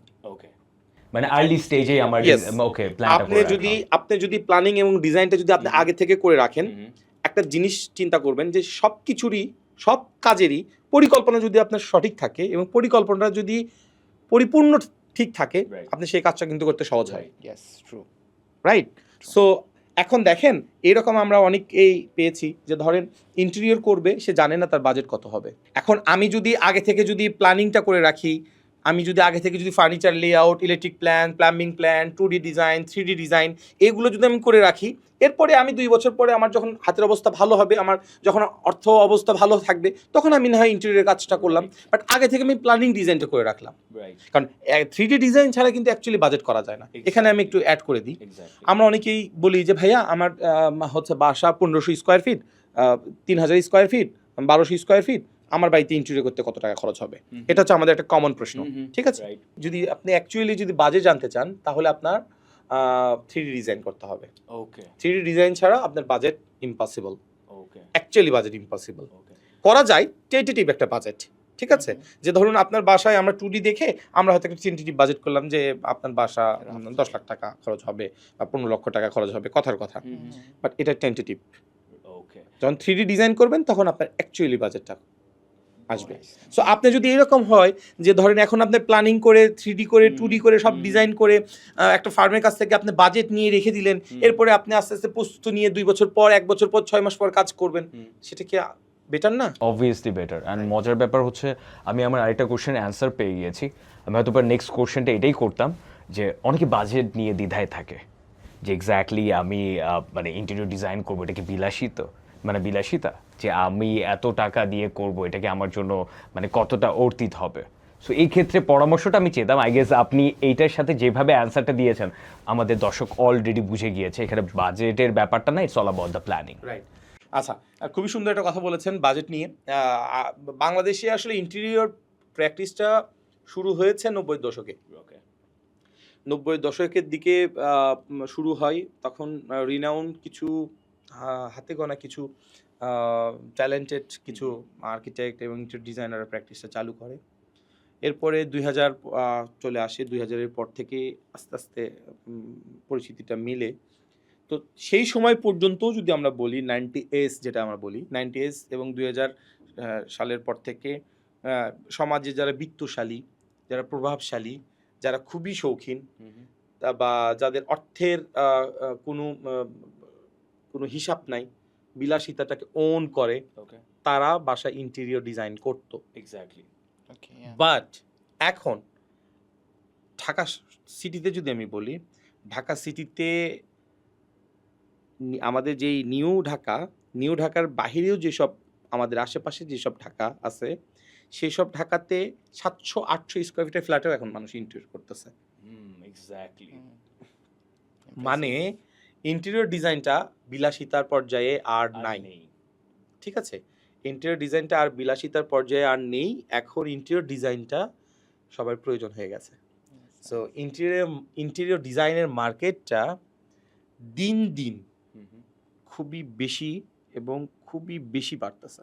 ওকে, এটা আমি আপনার সাথে টোটালি একমত। অ্যান্ড এটাতে একটা গুড সাইন কি, আমরা যখন সারাদিন আমাদের কর্মব্যস্ততা থেকে আমাদের বাসায় যাই, তখন যখন আমাদের একটা বাসায় যদি একটা গুড ইন্টেরিয়র থাকে, তখন কিন্তু মাইন্ডটা এমনি আমাদের ফ্রেশ হয়ে যাবে। অবশ্যই। এই জন্য এইটা ডে বাই ডে মানুষের লিটারেটি যতটা বাড়ছে, মানুষ যতটা নলেজেবল হচ্ছে, ব্যাপারগুলো কিন্তু ডে বাই ডে চেঞ্জ হচ্ছে। অ্যাজ লাইক আপনি যেটা বললেন, it's a good sign actually. এটা আরও বাড়ুক।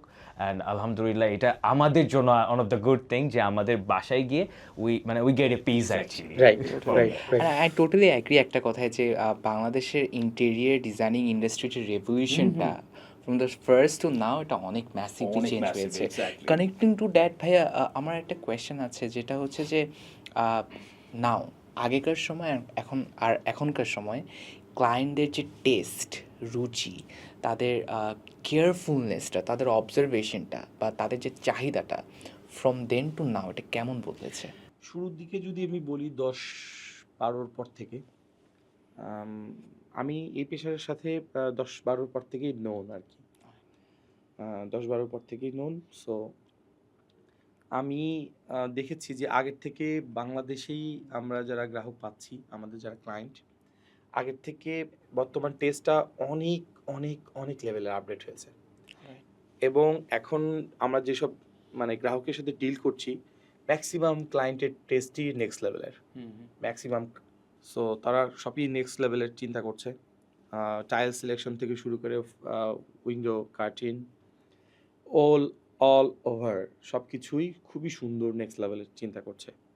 সো আগের থেকে যদি আপনি বলেন যে বাংলাদেশি ইন্টেরিয়র প্র্যাকটিসটা অনেক আপডেট হয়েছে, এখন খুবই গুণী গুণী যোগ্য ইন্টেরিয়র ডিজাইনাররা বের হচ্ছে। আগে তো প্রাইভেট ইউনিভার্সিটিতে তো এই ডিপার্টমেন্টই ছিল না। ট্রু সো রিনাউন দু একটা ইউনিভার্সিটি ছাড়া, সো সেই সব ইউনিভার্সিটি থেকে কিছু স্টুডেন্ট বের হয়েছে, তারা এখন মোটামুটি সিনিয়র পর্যায়ে চলে গেছে। তাদের প্র্যাকটিসের বয়স এখন মোটামুটি 10-15 বছর, আর প্র্যাকটিসের বয়স 20 বছর। তো তারা এখন ভালো করতেছে, তাদের ডিজাইনগুলো আমরা ওন করছি, আমরা দেখছি এবং নতুন নতুন কিছু দেখতে পাচ্ছি এবং বাংলাদেশের মানুষ দেখতে পাচ্ছে। সো আগের থেকে বর্তমানে ডিজাইনের অনেক চেঞ্জ হয়েছে। That's nice. এখনকার সময় ভাইয়া it's totally based on tech, AI এসে পড়েছে। হোয়াট ইউ থিঙ্ক যে আমাদের ইন্ডাস্ট্রিতে লাইক 3D আসা বা টেকনোলজি অ্যাড হওয়াটা কতটা এফেক্ট হয়েছে বা কতটা চেঞ্জ বা গ্রোথ কতটুকু এসেছে? This is a really important আচ্ছা, আমাদের ইন্ডাস্ট্রির যদি কথা বলি, যারা আসলে ইন্ডাস্ট্রি সম্পর্কে খুব একটা বেশি জানে না বা ওন করে না, তারা আমার সাথে এরকমও বলেছে যে এআই তো চলে এসেছে, বাংলাদেশের আর্কিটেক্টদের আর ভাত নাই। তো সো আমি বলি যে তারা আসলে আর্কিটেকচারাল এবং ইন্টেরিয়র ডিজাইন অথবা ল্যান্ডস্কেপিং এর সম্পর্কে বিন্দু পরিমাণও ধারণা রাখে না। আমি যদি এআই সামনে যদি একটা যদি পছন্দের একটা ডিশ যদি রাখি আর এআইকে যদি বলি যে তুমি এটা খাও, সে হয়তো খাবে কিন্তু সে বলতে পারবে না যে এটার টেস্ট আসলে কেমন। ঠিক আছে? সো আপনি যদি চিন্তা করেন যে এআই আসছে বাংলাদেশে বা ওয়ার্ল্ড ওয়াইড এআই চলে এসেছে, এখন আর্কিটেকচারাল ওয়ার্ক শেষ, ইন্টেরিয়র ডিজাইন ওয়ার্ক শেষ, তাহলে আমি যারা বলে তারা আসলে টোটালি ভুলের মধ্যে আছে। কারণ ক্রিয়েটিভিটি কখনো এআই দিয়ে আসবে না। ঠিক আছে? আমি এটা বিলিভ করি। আর আমার সাথে এই কথা বললে হয়তো অনেকের সাথে হয়তো সাংঘর্ষিক হবে, আমি জানি না। কারণ আর্কিটেক্ট যদি গুড ট্যালেন্ট হয় এবং আর্কিটেক্ট যদি একজন বেটার যদি ডিজাইনার যদি থাকে তার মাথায়, এআই তার ধারের কাছেও থাকবে না। ঠিক আছে? সো এআই দিয়ে যেটা করা যায় খুব বেশি সেটা হচ্ছে কনসেপ্টটা হয়তো বা নিতে পারে।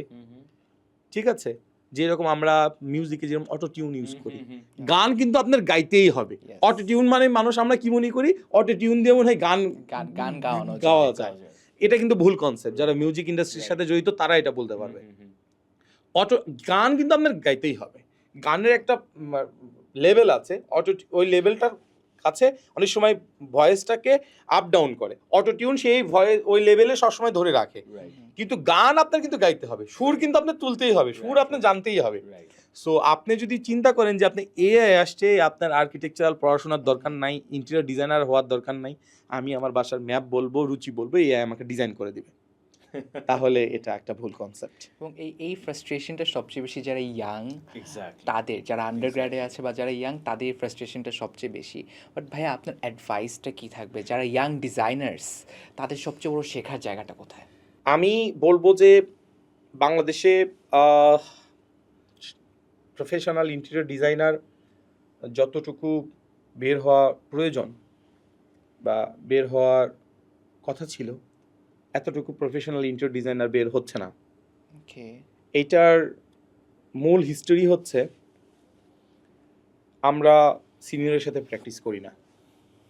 এটা আমার মানে শর্ট লাইফে, বিজনেস লাইফে আমি এটা খেয়াল করে দেখছি। আমি এইরকম সিনিয়র আর্কিটেক্টদের সাথে কথা হয়েছে, আমাকে বলতেছে যে রেজন ভাই জানেন, আমরা আমাদের সিনিয়রের ব্যাগ ক্যারি করেছি, শুধু ব্যাগ অনলি সিনিয়রের ব্যাগ ক্যারি করেছি 2 বছর। সিনিয়র আমাদেরকে কোনো কাজে হাত দিতে দিত না, শুধু ব্যাগ ক্যারি করতাম। সিনিয়রকে পান এনে দিতাম, চা এনে দিতাম, সিগারেট এনে দিতাম। 2 বছর রেমুনেশন কত পাইছে এটা শুনলে আপনারা হয়তো বিলিভ করবেন না। 3,000 টাকা মান্থলি রেমুনেশন পাইছে একজন architect. Just because of learning. Right, তারা এখন অনেক ভালো লেভেলে চলে গেছে, তারা তাদের গুরুর কাছ থেকে দোয়া নিছে, আশীর্বাদ নিছে। আর আমাদের এখন যেটা বললাম যে তুলনায় ইন্টেরিয়র ডিজাইনার হওয়া কথা ছিল, সেই তুলনায় ইন্টেরিয়র ডিজাইনার বের হচ্ছে না। কারণ হচ্ছে আমরা সিনিয়রের সাথে প্র্যাকটিস করতেছি না। আমরা যেটা করেছি, আমরা কিছু হচ্ছে একটু পড়াশোনা করে হয়তো ডিপ্লোমা কমপ্লিট করেছি সর্বোচ্চ। এখন কিছু সফটওয়্যারে ইউটিউব থেকে আমরা কিছু টুলস শিখে আমরা কিছু ডিজাইন নিজেই বাড়িতে প্র্যাকটিস করে আমরা এখন সিনিয়রকে তোয়াক্কা করছি না, সিনিয়রের সাথে গিয়ে প্র্যাকটিস করছি না, যার জন্য আমাদের কাজের মানটা দিন দিন খারাপ হয়ে যাচ্ছে। এবং কি এখনও আমি এমন কাউকে চিনি, আমার ছোট ভাই, মোর দেন জুনিয়র ছোট ভাই, ও ডিপ্লোমা কমপ্লিট করেছে নওগাঁ পলিটেকনিক থেকে। তো নওগাঁ পলিটেকনিক থেকে ও ডিপ্লোমা কমপ্লিট করার পরে ও একটা সিনিয়রের সাথে উইদাউট রেমুনেশনে জয়েন করে, উইদাউট স্যালারিতে, জাস্ট টু লার্ন। শুধু তার সিনিয়র তাকে বাসা টু অফিসের পথ খরচ দিত, তাও খুবই নামমাত্র একটা পথ খরচ। অর্থাৎ তার বাড়ি থেকে, আমি যতটুকু জানি, তার বাড়ি থেকে তার অফিসের দূরত্ব ছিল 30-60 টাকা রিক্সা ভাড়া। তাহলে 60 টাকা করে যদি আপনি 25 দিন বা 26 দিন ডিউটি করেন, তাহলে কয় টাকা হয় আপনি হিসাব করেন। এই টাকাটা ওনার সিনিয়র দিত।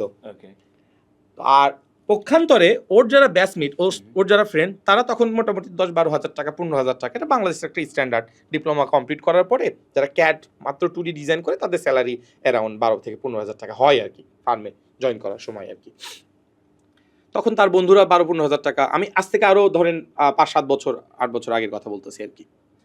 তো তখন তার স্যালারিটা হচ্ছে এইরকম। আমার এই ছোট ভাইকে ওর বন্ধুরা খুব ডিস করতো এটা নিয়ে, খুব সমালোচনা করতো, ফান্টান করতো, বেটা তুই সেই হ্যান ত্যান, আমরা বেটা 15 হাজার টাকা বেতনে চাকরি করি সেই। তাদের বয়সে ডিপ্লোমা তো ইয়ং একটা বয়স, 15 হাজার টাকা তো অনেক, রাইট? আর আমি তো আরো আগের কথা বলতেছি। আর তো যাই হোক, তো ও খুব ধৈর্য শক্তি ছিল এবং ছেলেটা খুবই শান্ত প্রকৃতির ছেলে। আমি ওকে খুবই পার্সোনালি চিনি, তো ও খুবই সবর করতো, খুবই কথাগুলো চাবাইতো এবং খুব ধৈর্য নিয়ে থাকতো। ইউ ক্যান ইমেজিন, এখন ওর মান্থলি স্যালারি 1.5 লক্ষ টাকা।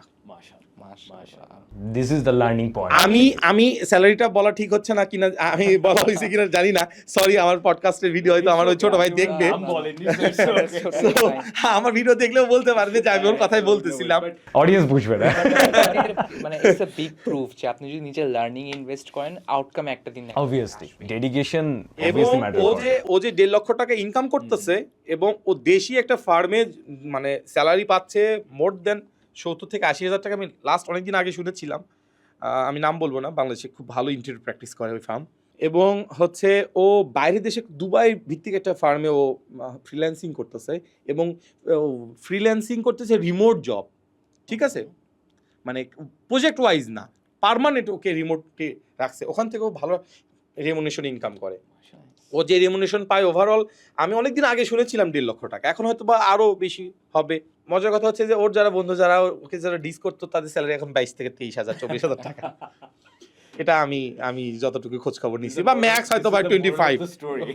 সো আপনার যদি সিনিয়র যদি আপনি ঠিক থাকে, আপনি যদি একটা মানে গুরু ধরো বলে না, যে গুরু ধরো, তো আপনি যদি ভালো একটা সিনিয়রকে ধরতে পারেন, ভালো সিনিয়রের যদি স্বর্ণাপন্ন হয়ে কাজ করা যদি ইচ্ছা থাকে, যদি শেখার ইচ্ছা থাকে, আপনার লক্ষ্য যদি ঠিক থাকে, ইন্টেরিয়র ইন্ডাস্ট্রিতে বাংলাদেশে যে পরিমাণ অপরচুনিটি আছে, এটা অকল্পনীয়।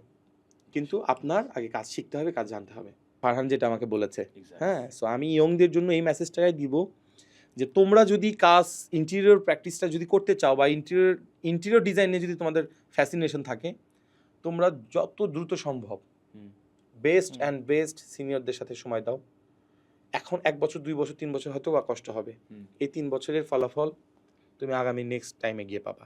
এবং এখন বিষয়টা হচ্ছে কি, জব পোস্ট নিয়ে সেই নিয়ে জব পোস্ট নিয়ে বিভিন্ন রকমের অনেকেই অনেক ধরনের কথাবার্তা বলে, জব পোস্ট নিয়ে অনেকেই অনেক ধরনের কথাবার্তা বলে।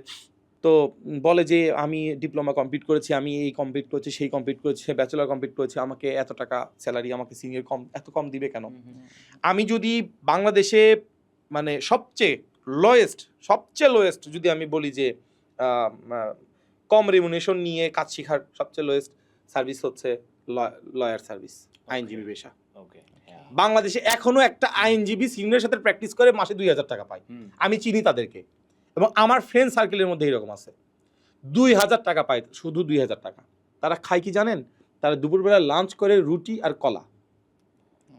এমনও আমি দেখছি যে তাদের দুপুরবেলা লাঞ্চ হচ্ছে ওই যে লাল আটার রুটি আর আলু ভর্তা, আলু ছানা যেটাকে আমরা বলি, আলু ভর্তা দিয়ে লাল আটার রুটি, 20 টাকা দিয়ে একটা রুটি নিছে, মোটা রুটি, ফুটপাতে যেসব রুটি বানায়, আর 10 টাকার আলু ভর্তা নিছে, আলু ভর্তা দিয়ে খাচ্ছে দুপুরবেলা। আমি এগুলো কিভাবে, তোমাদের জীবন কি হয় বন্ধু, এরকম করতে হবে আমাদের 2-3 বছর, এই কষ্টটা করতেই হবে। এরপরে না ওই একটা পেশায় চলে গেছে। এখন আমরা চিন্তা করি ওরে বাবার রে, লয়ার, আইনজীবী, উকিল, লক্ষ লক্ষ টাকা ইনকাম করতেছে, একটা কেস ডিল করতেছে লক্ষ লক্ষ টাকা। ওনার বিহাইন্ড দ্য সিনে যান, ওনার পিছনের স্টোরিতে যান, কত কষ্ট করে সিনিয়রের সাথে থেকে থেকে কাজ করছে, শিখছে। আমি একজন বাংলাদেশে, উনি হাইকোর্টে প্র্যাকটিস করে, খুব ইয়ং একজন অ্যাডভোকেট, ওনার বাসা কামরাঙ্গীর চরে। উনি এখন বেশ ভালো আর্ন করছে এবং খুবই ভালো কেস ডিল করে, খুবই ইয়াং এবং খুবই জোশ একজন পার্সন এবং অমায়িক ভালো মানুষ। আমার লাইফে যদি আমি 10 জন এই 100, আমি 350টা যে প্লাস আমি ক্লায়েন্ট ডিল করেছি আর এক্সিকিউশন করেছি 100 প্লাস, এই 100 প্লাস ক্লায়েন্টের মধ্যে আমি 1 to 5 এর মধ্যে আমি ওনাকে রাখবো, আমার ওই অ্যাডভোকেট ক্লায়েন্টকে। ওনার স্ট্রাগলের গল্প করতে করতে একদিন উনি ইমোশনাল হয়ে গেছে, শুধু কান্নাটা করে নাই, ওনার চোখ দিয়ে শুধু পানিটা আসে নাই। এ বাদে ওই আইনজীবী ওনার স্ট্রাগলের গল্প করেছে, এতটা কষ্টের ওনাদের স্ট্রাগলের গল্প। আর আপনি কি করছেন? আপনি ডিপ্লোমা কোনো মতে পাস করছেন, আপনি এখন চিন্তা করতেছেন আপনি 25,000 টাকা দিয়ে হায়ার করতে হবে। আপনি 5,000 টাকা দিয়েও একজন একটা ফার্ম হায়ার করবে না। আপনি যদি কাজ না জানেন, আপনাকে 5,000 টাকা দিয়েও একটা ফার্ম হায়ার করবে না। আপনি কেন 20,000 25,000 টাকা আশা করতেছেন? আপনাকে কাজ শিখেন, একটা ভালো প্রফেশনাল ইন্টেরিয়র ফার্মে যান, যে ফার্মে সিনিয়র আর্কিটেক্ট আছে, যে ফার্মের প্রিন্সিপাল আর্কিটেক্ট আছে, সেই ফার্মের প্রিন্সিপাল আর্কিটেক্টের অধীনস্থে আপনি কাজ শিখুন আগে, এরপরে আপনার টাকার পিছনে ছুটুন। আমি এক্সট্রিমলি মানে আমি আপনাকে এই ব্যাপারটার জন্য এক্সট্রিমলি আমি থ্যাঙ্কস বলবো এই জন্য, বিকজ আমি এইচআর প্রফেশনে আছি। আমি এই ব্যাপারটা খুবই লক্ষ্য করেছি আপনি যেটা বললেন। আমাকে ম্যাক্সিমাম আমি যাদের সাথে কাজ করি, আমার ক্লায়েন্টদের সাথে কাজ করি বা স্টুডেন্টস ইয়াংদের মাঝখানে আমি এই প্রবণতা বেশি দেখেছি। ওরা আস্ক করে আমাকে লিটারেলি, আমি যে এখানে জবের জন্য যাব বা চেষ্টা করব, ওরা আমাকে কেমন একটা রেমুনারেশন দিবে। আমি আজকে আপনার মনে হয় যে আপনি যেভাবে জিনিসটা এক্সপ্লেন করলেন, আমাদের ইয়াং যারা দর্শক তারা অন্তত বুঝে যাবে ফার্স্টে হয়তো আমার নাম্বারটা অ্যাকচুয়ালি এখানে ফ্যাক্ট না। আমি কাজ শিখবো, যদি আমি কাজ শিখতে পারি তখন অটোমেটিকলি আমার নাম্বারটা আমি ক্রিয়েট করতে পারবো। So thank you so much. So আমি এখন একটা খুবই ইম্পর্টেন্ট কোশ্চেন বা আমি বলতে পারি একটা স্পেশাল কোশ্চেন আমি করতে চাই। আমাদের যে যারা আর কি আমাদের প্রবাসী, যারা আমাদের রেভিডেন্স যোদ্ধা, যদি আমি তাদেরকে নিয়ে আপনাকে একটা মানে স্পেশাল কোশ্চেন করি, ওনারা আপনাদের কাছ থেকে বা ইন্টেরিয়র স্কোয়াডের কাছ থেকে কিভাবে বিশেষ একটা সাপোর্ট বা সার্ভিস পাবে, একটু যদি এটার ব্যাপারে কিছু বলতেন। আচ্ছা, প্রবাসী ভাইদের জন্য হচ্ছে আমাদের অফিসে সবসময়ই, প্রবাসী ভাইদের জন্য আমাদের অফিসে সবসময়ই আমরা সর্বোচ্চ প্রায়োরিটি রাখি প্রবাসী ভাইদের জন্য। এটার কারণটা হচ্ছে দুইটা। একটা হচ্ছে আমরা আমাদের দেশের জন্য আমরা অনেক করছে, আমাদের কৃতজ্ঞ হওয়া উচিত, সবারই কৃতজ্ঞ হওয়া উচিত ওনাদের প্রতি। আর 2 নম্বর কথা হচ্ছে যে ওনারা আমাদের প্রজেক্টে নাই, আমরা ওনাদের প্রজেক্টে সরাসরি আমানত নিয়ে কাজ করছি। এখন বলতে পারেন যে তার মানে অন্য ক্লায়েন্টদের আমানত আপনারা করছেন না? হ্যাঁ, অন্য ক্লায়েন্টদেরও করছি, বাট অন্য ক্লায়েন্টরা তো আমাদের সামনে সবসময় আসতেছে, আমরা কি কাজ করতেছি সবগুলো দেখতেছে। বাট প্রবাসী ক্লায়েন্ট তো অনেক দূরে আছে। আমরা এমনও ক্লায়েন্টের কাজ করেছি যে প্রজেক্ট আমরা হ্যান্ড ওভার করেছি, প্রজেক্ট শুরু করেছি, হ্যান্ড ওভার করেছি, ক্লায়েন্ট দেশেই আসে নাই। হ্যান্ড ওভারের 1 বছর পরে এসে আমাদের কাছ থেকে কাজ বুঝে নিয়েছে। আমরা হ্যান্ড ওভার করে দিয়েছি, 1 বছর পরে এসে উনি ওনার বাসায় স্টে করেছে। হয়তো অনেক সময় তো ভিসা জটিলতা থাকে বা পেপারস অনেক সময় প্রবলেম থাকে, অনেক প্রবাসীরাও তো বাইরের দেশে তো ফ্রি থাকে না, ওনারাও তো অনেক ব্যস্ত থাকে। তো আমরা সবসময় চেষ্টা করি, যেহেতু ওনারা নাই আমাদের সামনে, সো ওনাদেরকে স্পেশালি সার্ভিস দেওয়ার আমরা সবসময় ট্রাই করি। নাইস।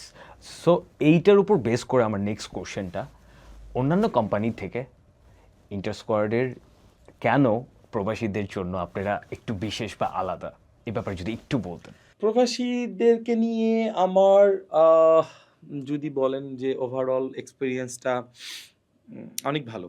ওকে। আমি 30টা বেশি কান্ট্রির সাথে কাজ করেছি, মানে 30টার বেশি দেশে আমাদের প্রবাসীরা থাকে। এরকম অনেক দেশের সাথে কাজ করা হয়েছে। আমার ইউরোপে মনে হয় প্রায় 15টা বা 18টা ইউরোপ কান্ট্রির ভিতরেই দেশগুলোর সাথেই কাজ করা হয়েছে, যেসব দেশে আমাদের প্রবাসীরা থাকে। এরপরে Middle East, Singapore, Malaysia, Dubai, Saudi Arab, এগুলো ওভারঅল তো আছেই। সো এই কাজগুলোর প্রতি যদি বলেন যে আমরা বিশেষ কেয়ার করি, like a new born baby. হ্যাঁ, ছোট বাচ্চাকে যেরকম কেয়ার করতে হয়, Sounds like so adorable. Seriously. So আমরা প্রবাসী ক্লায়েন্টদেরকে এরকম নিউ বর্ন বেবির মতো করে কেয়ার করি।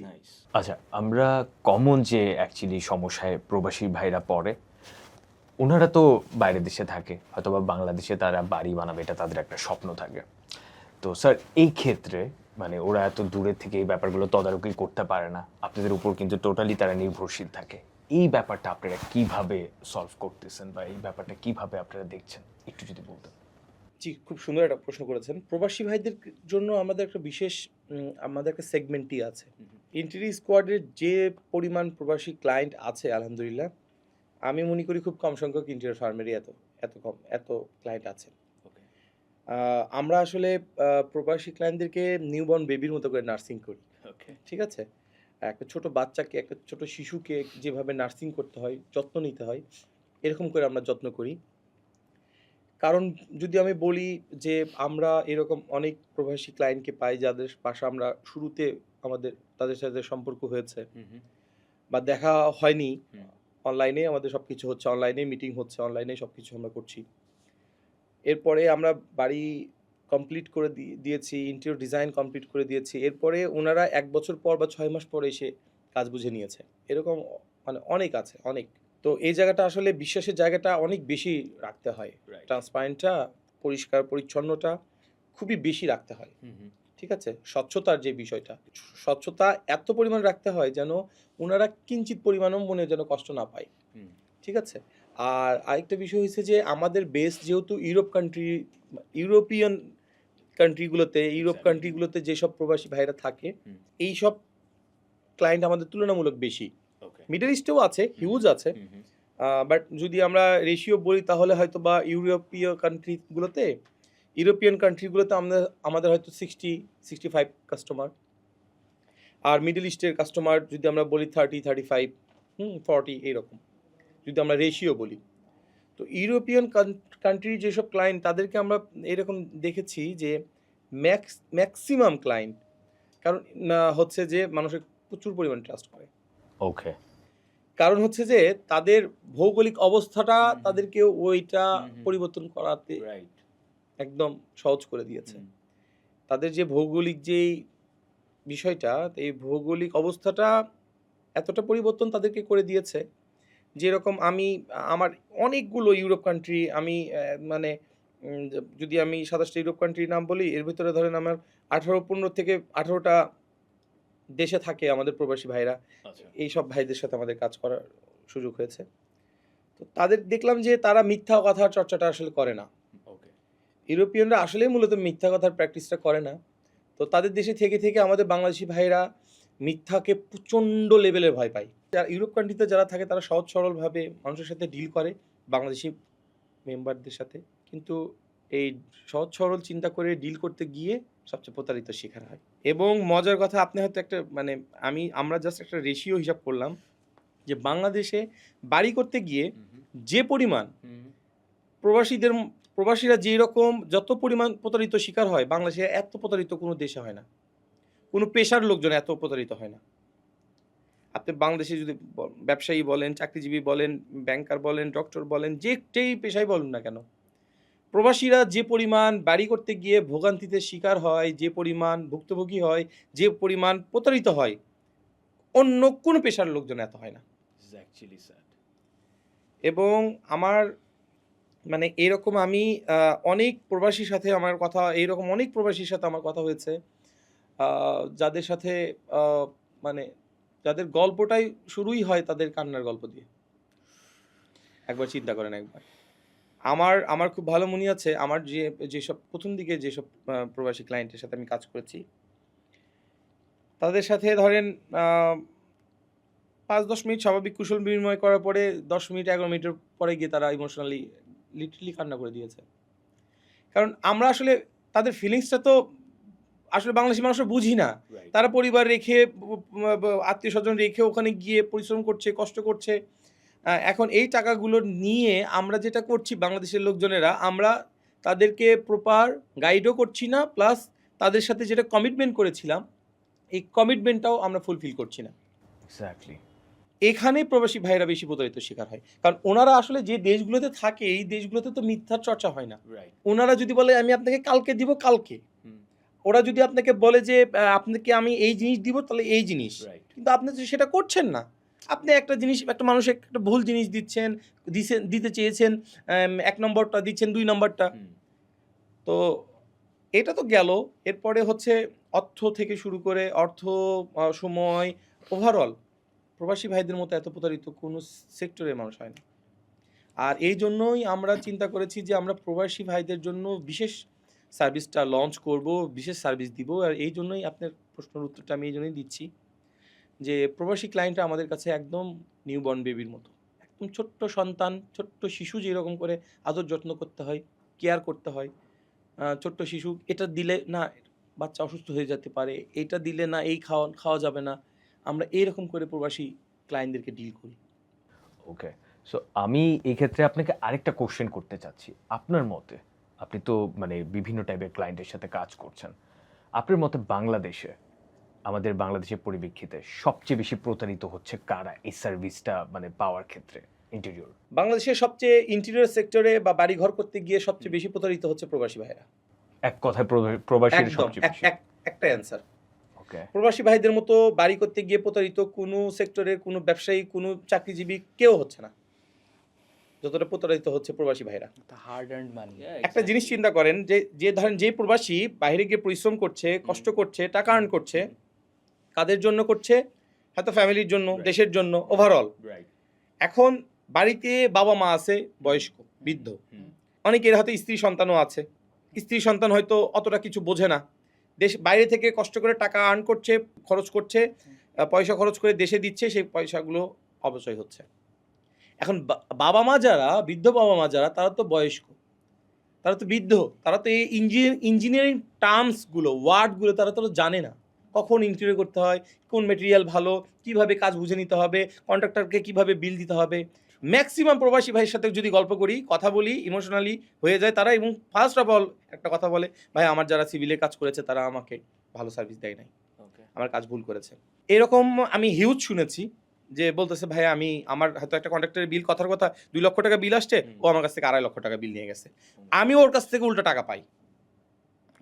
বাংলাদেশের প্রেক্ষাপটে কি? বাংলাদেশের প্রেক্ষাপটে হচ্ছে কন্ট্রাক্টররা, সাপ্লায়াররা হচ্ছে মালিকের কাজ করলে মালিকের কাছ থেকে টাকা পায়, রাইট? আর প্রবাসীর ক্ষেত্রে উল্টা, প্রবাসীর ক্ষেত্রে হচ্ছে প্রবাসীরাই কন্ট্রাক্টরদের কাছ থেকে টাকা পায়। ইনাদের কাছ থেকে প্রতারিত করে টাকাগুলো এই কন্ট্রাক্টররা বা যাদের কাছে কাজ থাকে তারা নিয়ে ফেলে। আর আমাদের ভাইরা এখানে ইমোশনালি ব্ল্যাকমেলের শিকার হয়। And they are trapped. একদম trapped. হ্যাঁ, এটা টোটালটাই একটা, আমি বলবো ট্র্যাপড। হয়তোবা আপনারা শুনে অবাক হবেন, মানে ইমোশনাল জায়গা থেকে প্রবাসীদের ভাইদের সাথে তো আমি অনেক কাজ করার আমার সুযোগ হয়েছে। তো আমরা দেখেছি যে মানে ডুপ্লেক্স বাড়ির প্রতি প্রবাসীদের কিন্তু একটা ফ্যাসিনেশন থাকে। ম্যাক্সিমাম প্রবাসীরাই তাদের একটা ইচ্ছা থাকে যে তারা দেশের বাইরে যাবে বা দেশের বাইরে থাকে। অনেকে তো দেশের বাইরে, আমাদের ইউরোপ কান্ট্রিতে ম্যাক্সিমাম প্রবাসী দেশের বাইরে সেটেল, হ্যাঁ, ওখানে ওনাদের গ্রিন কার্ড হয়ে গেছে। তো তারা শখ করে একটা দেশে একটা বাড়ি করতে চায়, একটা ডুপ্লেক্স বা একটা ট্রিপ্লেক্স বাড়ি করতে চাচ্ছে। তো সবচেয়ে বেশি প্রতারিত আর সবচেয়ে বেশি মানে অপচয় হচ্ছে ডুপ্লেক্স বাড়ির পিছনে। তাই? ইয়েস, ডুপ্লেক্স বাড়ির সবচেয়ে বড় চ্যালেঞ্জ হচ্ছে রাউন্ড সিঁড়ি। দেখবেন ডুপ্লেক্স বাড়ির যে রাউন্ড সিঁড়িটা ইউনিক, এটা হচ্ছে ডুপ্লেক্স বাড়ির মেইন চ্যালেঞ্জ। বাংলাদেশে মানে যদি বলি শতকরা 70% কন্ট্রাক্টরই এই রাউন্ড সিঁড়ি করতে ব্যর্থ। আমি বলবো না সবাই, আমি 70% বলেছি। 30% কাজ আছে মোটামুটি, it's a huge number, right. 10 থেকে 15% কাজ নিখুঁত, খুবই ভালো। 10-15% চলে বলা চলে, চালানোর মতো। আর বাকি 70% বাতিল। একজন প্রফেশনাল ইঞ্জিনিয়ার, একজন প্রফেশনাল যদি সিভিল ইঞ্জিনিয়ার এইসব প্রজেক্ট যদি ভিজিট করে, একটা কাজেও কিউসিতে পাস হবে না, সবগুলো কাজই কিউসিতে বাতিল হয়ে যাবে। তাই? রাইট। এখন এই যে সিভিলের যে কাজগুলো হচ্ছে এবং ডুপ্লেক্স বাড়ির যে কাজগুলো হচ্ছে, এই ডুপ্লেক্স বাড়ির কাজ করতে গিয়ে যেটা হচ্ছে সেটা হচ্ছে যে গ্রাহকরা দেখা যাচ্ছে যে এই ভুলগুলো করতেছে। এখানে গ্রাহকেরও কিছু দোষ আছে। গ্রাহকরা দেখা যাচ্ছে যারা বিল্ডিং করতেছে এখানে নার্সিং করানোর সময় দেয় না। আপনি যখন একটা ডুপ্লেক্স করবেন আপনি মাথায় রাখতে হবে যে আমি ডুপ্লেক্স করে যদি আগামী 2 বছর পর আমার প্ল্যানিং করতে হবে এখন থেকে। আপনার একটা প্রফেশনাল একটা ফার্ম সিলেক্ট করতে হবে, ভালো ইঞ্জিনিয়ারের সাথে আপনার যোগাযোগ করতে হবে, বিভিন্ন সেগমেন্টের লোকজনের সাথে আপনার আগে থেকে কথা বলতে হবে। আপনি যদি শখ করেন যে আপনি বাড়ি করবেন এবং সেটা শখের বশে করবেন, এই শখটুকু পূরণ করার জন্য আপনার যেই শ্রম সময় এইটুকু দিতে হবে।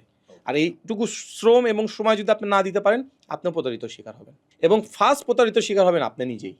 আর এখানে প্রবাসী ভাইরা ভুল করে।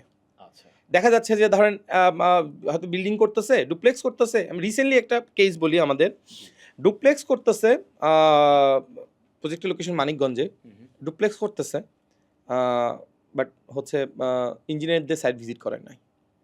সিরিয়াসলি? ইয়েস, শুধু বিল্ডিংয়ের যে স্ট্রাকচারালটা, এই স্ট্রাকচারাল প্ল্যানটা একজন লোকাল ইঞ্জিনিয়ারদের কাছ থেকে করাই নিছে, বাট ডুপ্লেক্সের যেই ভিতরের ইনসাইডটা, এটা ওনার বিল্ডিংটা 6 তলা, 4 তলা 5 তলা মিলে ডুপ্লেক্স করছে। তো এইটার ওনার এক্স্যাক্টলি কোনো প্ল্যান নাই। ওই যে স্ট্রাকচারাল প্ল্যান, এবং ওনার মিস্ত্রি যিনি কন্ট্রাক্টর বলেছে যে স্যার এই সিঁড়িটা আমরা করতে পারবো। ওনার সিঁড়ি 3 বার ভাঙতে হয়েছে, এবং 3 বার সিঁড়ি ভাঙতে গিয়ে ওনার প্রায় 3.5 থেকে 4 লক্ষ টাকার মতো ক্ষয়ক্ষতি হয়েছে। আপনার এখানে ভুল আছে। আপনি ভাই বাড়ি করতেছেন, আপনি ডুপ্লেক্স করেন, ট্রিপ্লেক্স করেন, যেটাই করেন না কেন, 10 তলা করেন, 5 তলা করেন, 1 তলা করেন, আপনার সামর্থ্য 1 তলা করার, আপনি 1 তলা বাড়ি করেন, বাট প্রপার ওয়েতে প্ল্যানিং ডিজাইন করেন। আপনি কেন, আপনার এলাকায় ইঞ্জিনিয়ার নাই? আপনাদের মফস্বল এরিয়াতে তো ইঞ্জিনিয়ার আছে, কোন এলাকায় এখন ইঞ্জিনিয়ার নাই ভাই? সব এলাকায় আছে। আপনার বিএসসি একটা ইঞ্জিনিয়ার আপনি হায়ার করবেন, ডিপ্লোমা একটা ইঞ্জিনিয়ারকে আপনি তদারকির জন্য আপনি হায়ার করলেন, পরামর্শ করলেন তাদের জন্য, তারা আপনার বাসায় ভিজিট করবে, তাদের একটা আপনি রেমুনেশন দিয়ে দিবেন, তাদের একটা ফিস দিয়ে দিবেন। আপনি সেটা না করে আপনি কিছু টাকা হয়তো সেভিং করার জন্য, অথবা কিছু ভুল মানুষের ইনফ্লুয়েন্সারের জন্য, কিছু ভুল মানুষ এনাদেরকে ইনফ্লুয়েন্স করে, ঠিক আছে? দেখবেন আত্মীয় স্বজনের মধ্যে কিছু লোক আছে টক্সিক পিপল, এরা এই লোকজনদেরকে ইনফ্লুয়েন্স করে। রাইট। এই তোমার একটা ইঞ্জিনিয়ারকে ডাকার দরকার কি? একটা ইঞ্জিনিয়ারকে নিয়ে আসলে তোমার 2-4 হাজার টাকা ইনহেলাপ দেওয়া লাগে, খামের ভিতরে করে 5,000 টাকা দেওয়া লাগে, 3,000 টাকা দেওয়া লাগে, 1,000 টাকা দেওয়া লাগে, কথার কথা। তোমার এটা দেওয়ার দরকার কি? এই টাকা সেভিং করার জন্য দেখা যাচ্ছে এইখানে বড় ক্ষয়ক্ষতি হয়ে যাচ্ছে। ভাইয়া কিন্তু পুরো রিয়েল পোর্ট্রেটটাই হ্যাঁ, বললেন। ইভেন দো আমি মানে ইনফ্লুয়েন্সের really like ব্যাপারটাই আমি বাংলাদেশে আপনাকে ঘরে বেশি ঘরে বলবো, এরকম ঘরে ঘরে হচ্ছে এটা। এটা হিউজ হচ্ছে, অসংখ্য হচ্ছে। আমরা প্রতিনিয়ত প্রজেক্টে ভিজিট করতেছি। রিসেন্টলি একটা প্রজেক্ট ভিজিট করলাম কুমিল্লাতে গিয়েও সেম কাহিনী, সিঁড়ি ভাঙতে হয়েছে, ডুপ্লেক্স প্রজেক্টে সিঁড়ি ভাঙতে হয়েছে 2 বার তাও। Oh my তো God. আমি ওনাকে বললাম ভাই আপনাদের কুমিল্লাতে কি ইঞ্জিনিয়ার নাই? কয় আছে। আমি বললাম যে ভাই আমি এরকম অনেক ইঞ্জিনিয়ারকে চিনি কুমিল্লাতে, যারা কুমিল্লাতে প্র্যাকটিস করতেছে এবং তারা ভালো প্র্যাকটিস করতেছে, এক্স্যাক্টলি। আপনি তাদেরকে হায়ার করলেন না কেন? বলতেছে যে আমার ওই যে ভাই, আমার এক দুলা ভাই বলছিল Family যে influence. দরকার কি, Family influence. ঠিক আছে? তো এখানে ওই যে বাবা মা থাকে, বৃদ্ধ বাবা মা, তারা আসলে অত কিছু বোঝে না, স্বাভাবিক। আমার বাবা মা এত কিছু বোঝে না, আমি এই পেশায় আছি, আমার বাবা মা এত কিছু বোঝে না, ম্যাক্সিমাম এটাই স্বাভাবিক। এটাই ইঞ্জিনিয়ারিং সেক্টরটা এখানে অনেক কিছু টার্মস আছে, ওয়ার্ড আছে, এই ওয়ার্ডের সাথে আমরা পরিচিত না। আমি আমার পেশা ছাড়া যদি অন্য পেশাতে যদি যাই আমি বুঝবো না। তো এখানে দেখা যাচ্ছে যে বাবা মার ওয়াইফ, স্ত্রী, সন্তান, ইনারা হয়তো বা অত কিছু বোঝে না, টাকা পাঠাচ্ছে, টাকা দিচ্ছে, বলতেছে টাকা পাঠাচ্ছে, ফোন দিচ্ছে, টাকা পাঠাচ্ছে, এসে যখন দেখতেছে হযবরল, কাজের সাথে কোনো ডিজাইনের সাথে কোনো মিল নাই। তো এই জন্য আমি বলি যে প্রবাসী ভাইদেরকে স্পেশালি একটা মেসেজ দেই, আপনারা যারা চিন্তা করছেন যে আপনারা ডুপ্লেক্স করবেন, ট্রিপ্লেক্স করবেন, যেটাই করেন না কেন ভাই, আগে প্রফেশনাল একটা ডিজাইনারের কাছ থেকে একটা ডিজাইন করেন, এস্টিমেট কস্ট করেন। রিসেন্টলি একটা ইয়েতে আপনার হচ্ছে লক্ষ্মীপুরে একদম সদরে কাজ করতেছি, উনি জানেন না ওনার কত টাকা খরচ হবে। ওকে, ট্রিপ্লেক্স বাড়ি করতেছে, বাট উনি জানে না। উনি কস্টই জানেন না। স্ট্রাকচারাল হয়ে গেছে, প্ল্যানিং হয়ে গেছে, ছাদ ঢালাই হয়ে গেছে, পুরো কাজ বন্ধ। Oh my God. 1 কোটি সম্ভবত 1 কোটি টাকার কাছাকাছি খরচ হয়ে গেছে। এরিয়াটা অনেক বড়। ওনাকে লোকাল ইঞ্জিনিয়াররা পরামর্শ দিয়েছিল যে স্যার এই বাড়ি করতে 1 কোটি 10 লাখ 15 লাখ টাকার মতো খরচ হবে। 1 কোটি টাকা খরচ করছে, এখন পর্যন্ত স্ট্রাকচারের কাজ করে কিছু ইটের গাঁথনি চলতেছে আর কি। উনি অনেকক্ষণ ধরে ফোন দিয়ে আমার সাথে বলতেছে, রিজন ভাই এখন কি করবো বলেন তো, আমি না পারতেছি লোন করতে, আমি লোন করবো না, ওনারা লোন করবে না, ব্যাংকে লোনে যাবে না, সুদে যাবে না, কিছু করবে না উনি। তাই আমি বললাম যে তাহলে কি করেন, সবর করেন, ধৈর্য ধরেন, আল্লাহকে ডাকেন, আপনি নিয়ত করেছেন, আশা করছি আপনি ভালো কিছু করবেন। ওনার ওয়াইফ স্ত্রী একটা একটা টং ঘরের মধ্যে থাকতেছে এখন বর্তমান, মানে ওনার এই বাড়িটা করার জন্য পুরাতন বাড়িটা ভেঙে ফেলছে, এখন না পারতেছে উনি নতুন বাড়িটা কমপ্লিট করতে, না ওনার ওয়াইফ এবং ওনার মা বয়স্ক মহিলা, বাবা মারা গেছে, ওনার বাবা মাকে নিয়ে এই বাড়িতে, মানে ওনার ওয়াইফ স্ত্রী বাচ্চাকে নিয়ে উনি মাকে নিয়ে এই বাড়িতে নতুন বাড়িতে উঠতে পারতেছেন, 1 কোটি টাকা শেষ। আপনি আপনি জানেন না আপনি টিকপ্লেক্স বাড়ি করতে কত টাকা খরচ হবে, আপনি বাড়ির কাজে কেন হাত দিলেন? এক্স্যাক্টলি। কেন? আপনি যখন প্ল্যানিং করলেন, যখন ডিজাইন করলেন, তখন এস্টিমেট কস্টটা আপনি একটা ইঞ্জিনিয়ারিং প্রফেশনাল ইঞ্জিনিয়ার ফার্মের কাছ থেকে কেন করলেন না? রাইট। যেটাকে আমরা বলি BOQ, বিল অফ কোয়ান্টিটি। আপনি এটা কেন করলেন না? কাজের শিডিউল কেন আপনি করলেন না? আপনি কাজের শিডিউল করার দরকার ছিল না যে এই কাজটা কতদিন লাগবে, 6 মাস লাগবে না 1 বছর লাগবে না 2 বছর লাগবে, প্রথম ছাদ ঢালাই কোন তারিখে হবে, দ্বিতীয় ছাদ ঢালাই কোন তারিখে হবে, আমার কাছে এত টাকা আছে, আমি এইভাবে কাজ করব, এইভাবে কাজ করব। কেন? একটা প্রফেশনাল ফার্মের কাছে যখন যাবেন, সে প্রতিটা ডেজ অনুযায়ী আপনাকে একটা শিডিউল করে দিবে যে আমরা অমুক মাসের অমুক তারিখে প্রথম ছাদ ঢালাই দিব, ওই ছাদের শাটারিং খোলার পরে সেকেন্ড ধাপে সেকেন্ড ছাদ ঢালাই দিব অমুক তারিখে, এটা ওনারা শিডিউল করে আপনাকে দিবে। কেন আপনি সেটা করলেন না কেন? এখন কি হবে? এখন কার কাছে যাবেন আপনি? এখানে অ্যামাউন্টটা তো হিউজ।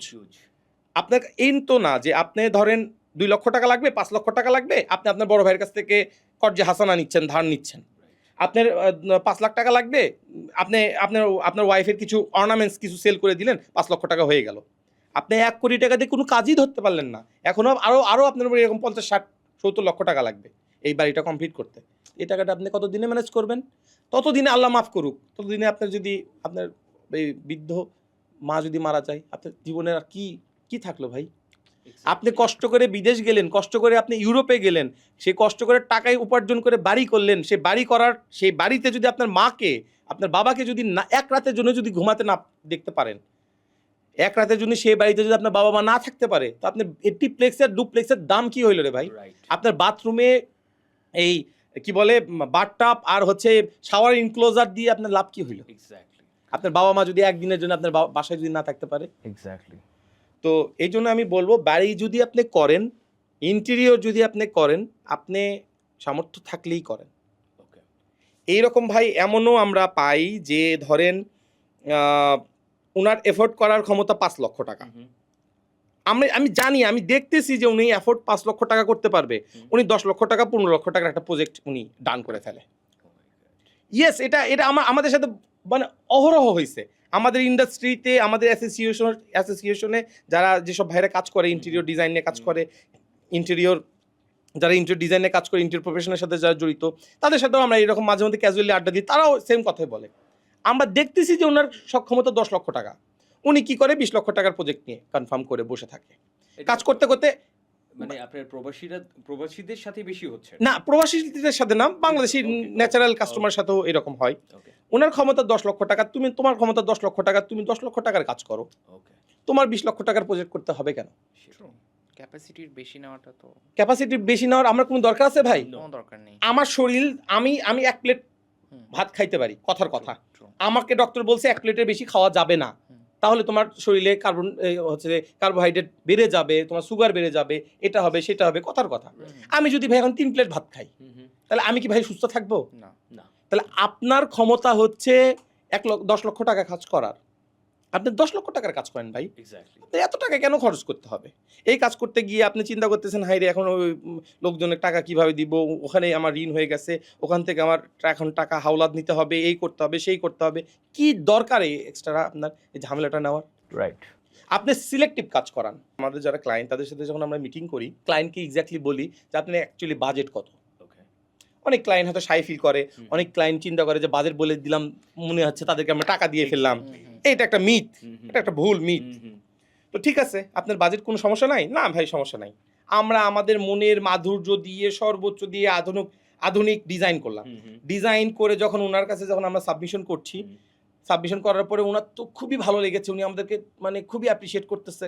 হ্যাঁ, এরপরে ভাই বাজেট কত?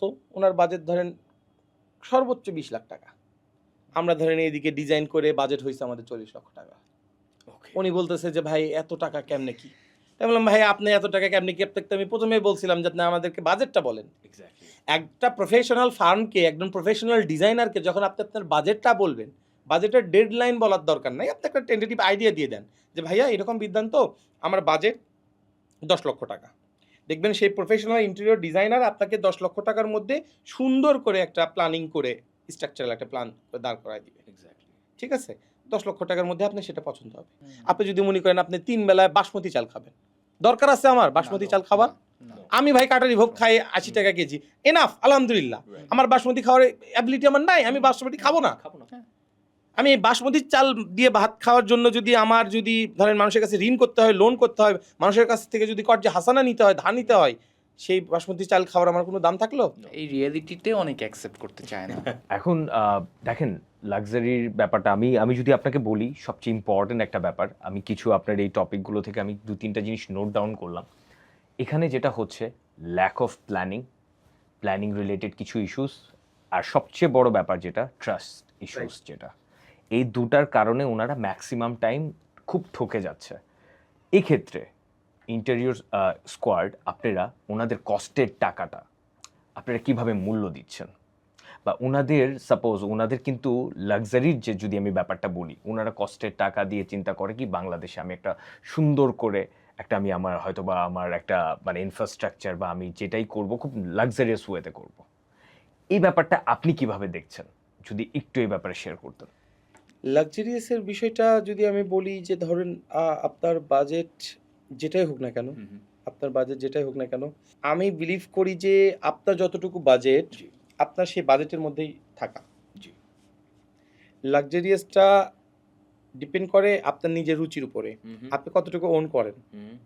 আমরা মানে লাক্সারিয়াস মানে এখন ধরে নিয়েছি ইন্টেরিয়র পেশাটা বা ইন্টেরিয়র কাজটা, যে যত বেশি কার্ডবোর্ডের ইউজ করতে পারবে তার বাড়ি তত সুন্দর হবে। কিন্তু এই কনসেপ্টটা আসলে টোটালি ভুল। আমার বাসা দেখতে কত সুন্দর লাগবে, ফাংশনালিটিটা ঠিক থাকছে কিনা, সবগুলো কাজ সবগুলো আসবাবপত্রগুলো ঠিকঠাকভাবে আমি ইউজ করতে পারতেছি কিনা, বাসাটাকে ঠিকঠাকভাবে আমি ক্লিনিং করা মেনটেন করা এটা হচ্ছে কিনা, আপনি এগুলো কোনোটা মাথায় রাখছেন?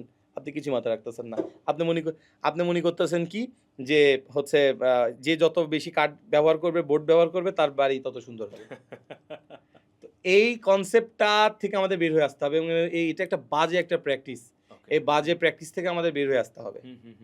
এই বাজে প্র্যাকটিস থেকে যদি আমরা না বের হয়ে আসতে পারি, তাহলে আমাদের কিন্তু অর্থ অপচয়, সময় অপচয়, এরপরে এই লৌকিকতা দিন দিন দিন দিন বেড়ে যাবে। ঠিক আছে? সো আপনি লাক্সারিয়াস মানে আমরা লাক্সারিয়াসটার সংজ্ঞাটা কিন্তু অনেকভাবে হয়। আপনি যদি মনে করেন যে প্রচুর পরিমাণ কার্ডবোর্ড দিয়ে আপনার বাড়িটাকে লাক্সারি বানাবেন, এটা কিন্তু লাক্সারিয়াস সংজ্ঞা না। আচ্ছা, আরেকটা জিনিস মানে এটাও খুব ইম্পর্টেন্ট একটা কোশ্চেন আই মাস্ট সে, আমাদের প্রবাসীরা ওনাদের সাথে যখন আপনারা কাজ করেন, ওনাদের প্রজেক্ট নিয়ে কাজ করেন, আপনারা কোন কোন জায়গায় সমস্যার সম্মুখীন হন সবচেয়ে বেশি, যদি ওই ব্যাপারগুলো একটু পয়েন্ট আউট করে দিতেন। প্রবাসী ভাইদের থেকে আমরা সমস্যার সম্মুখীন হই, ডিসিশন মেকিংয়ের দিকে একটু প্রবলেম অনেক সময় হয়, কারণ তারা তো দূরে থাকে। প্রোডাক্ট সিলেকশনের ক্ষেত্রেও কিছু কিছু সময় একটু সমস্যা হয়। ক্লায়েন্টরা নট লাইক প্রবাসী, যেসব ক্লায়েন্টরা একজন প্রফেশনাল ইন্টেরিয়র ডিজাইনারের হাতে সব কিছু দায়িত্ব ছেড়ে দেয়, কালার কম্বিনেশন থেকে শুরু করে, আমার প্র্যাকটিস বলে, আমার অভিজ্ঞতা বলে সেই সব কাজই আজ পর্যন্ত সুন্দর হয়। যখনই আপনি কাজের মধ্যে ওভারল্যাপিং থাকবে, কাজের মধ্যে এক ধরনের সিদ্ধান্তের উপরে আরেকটা সিদ্ধান্ত আসবে, তখন সেই কাজটা সুন্দর হয় না। ওকে, ট্রু ফ্যাক্ট। আপনি যদি ডক্টরের কাছে যান, ডক্টরের কাছে যাওয়ার পরে যদি ডক্টর আপনাকে সিলেক্টিভ কিছু টেস্ট দিচ্ছে শরীরের জন্য, যে আপনার এই টেস্ট করার দরকার, এই টেস্ট করার দরকার। এখন আপনি যদি ডক্টরকে যদি উল্টা বলেন যে স্যার এই প্রশ্ন, ডক্টর এই টেস্ট আমাকে দিচ্ছেন, এই টেস্ট আমার করার দরকার নেই, তো আপনি ডক্টরের কাছে যাওয়ার দরকার কি? ডক্টরের চেয়ে বেশি বলছি। আপনি ডক্টরের কাছ থেকে তো বেশি বুঝে যাচ্ছেন, তাই না? সো আপনি প্রফেশনাল ডিজাইনারের কাছে যখন যাবেন, তাদেরকে একটু ফ্রিডম দিতে হয়, তাদেরকে একটু স্পেস দিতে হয়, যে আপনারা একটু আপনাদের মতো করে চিন্তা করেন। হ্যাঁ, আমি বলছি না যে একজন ডিজাইনার আপনাকে আপনি একদম সব একজন ডিজাইনার আপনার প্রতি চাপাই দিবে, আপনি কোনো ফ্রিডম সিদ্ধান্ত নিতে পারবেন না। অবশ্যই নিতে পারবেন। আপনার পছন্দের কালার, টেস্ট, আপনার রুচি, আপনি ডিজাইনারকে বলবেন, ডিজাইনার সে অনুযায়ী আপনাকে ডিজাইন করে দিবে। ওকে। ভালো না লাগলে আপনি কারেকশন করবেন।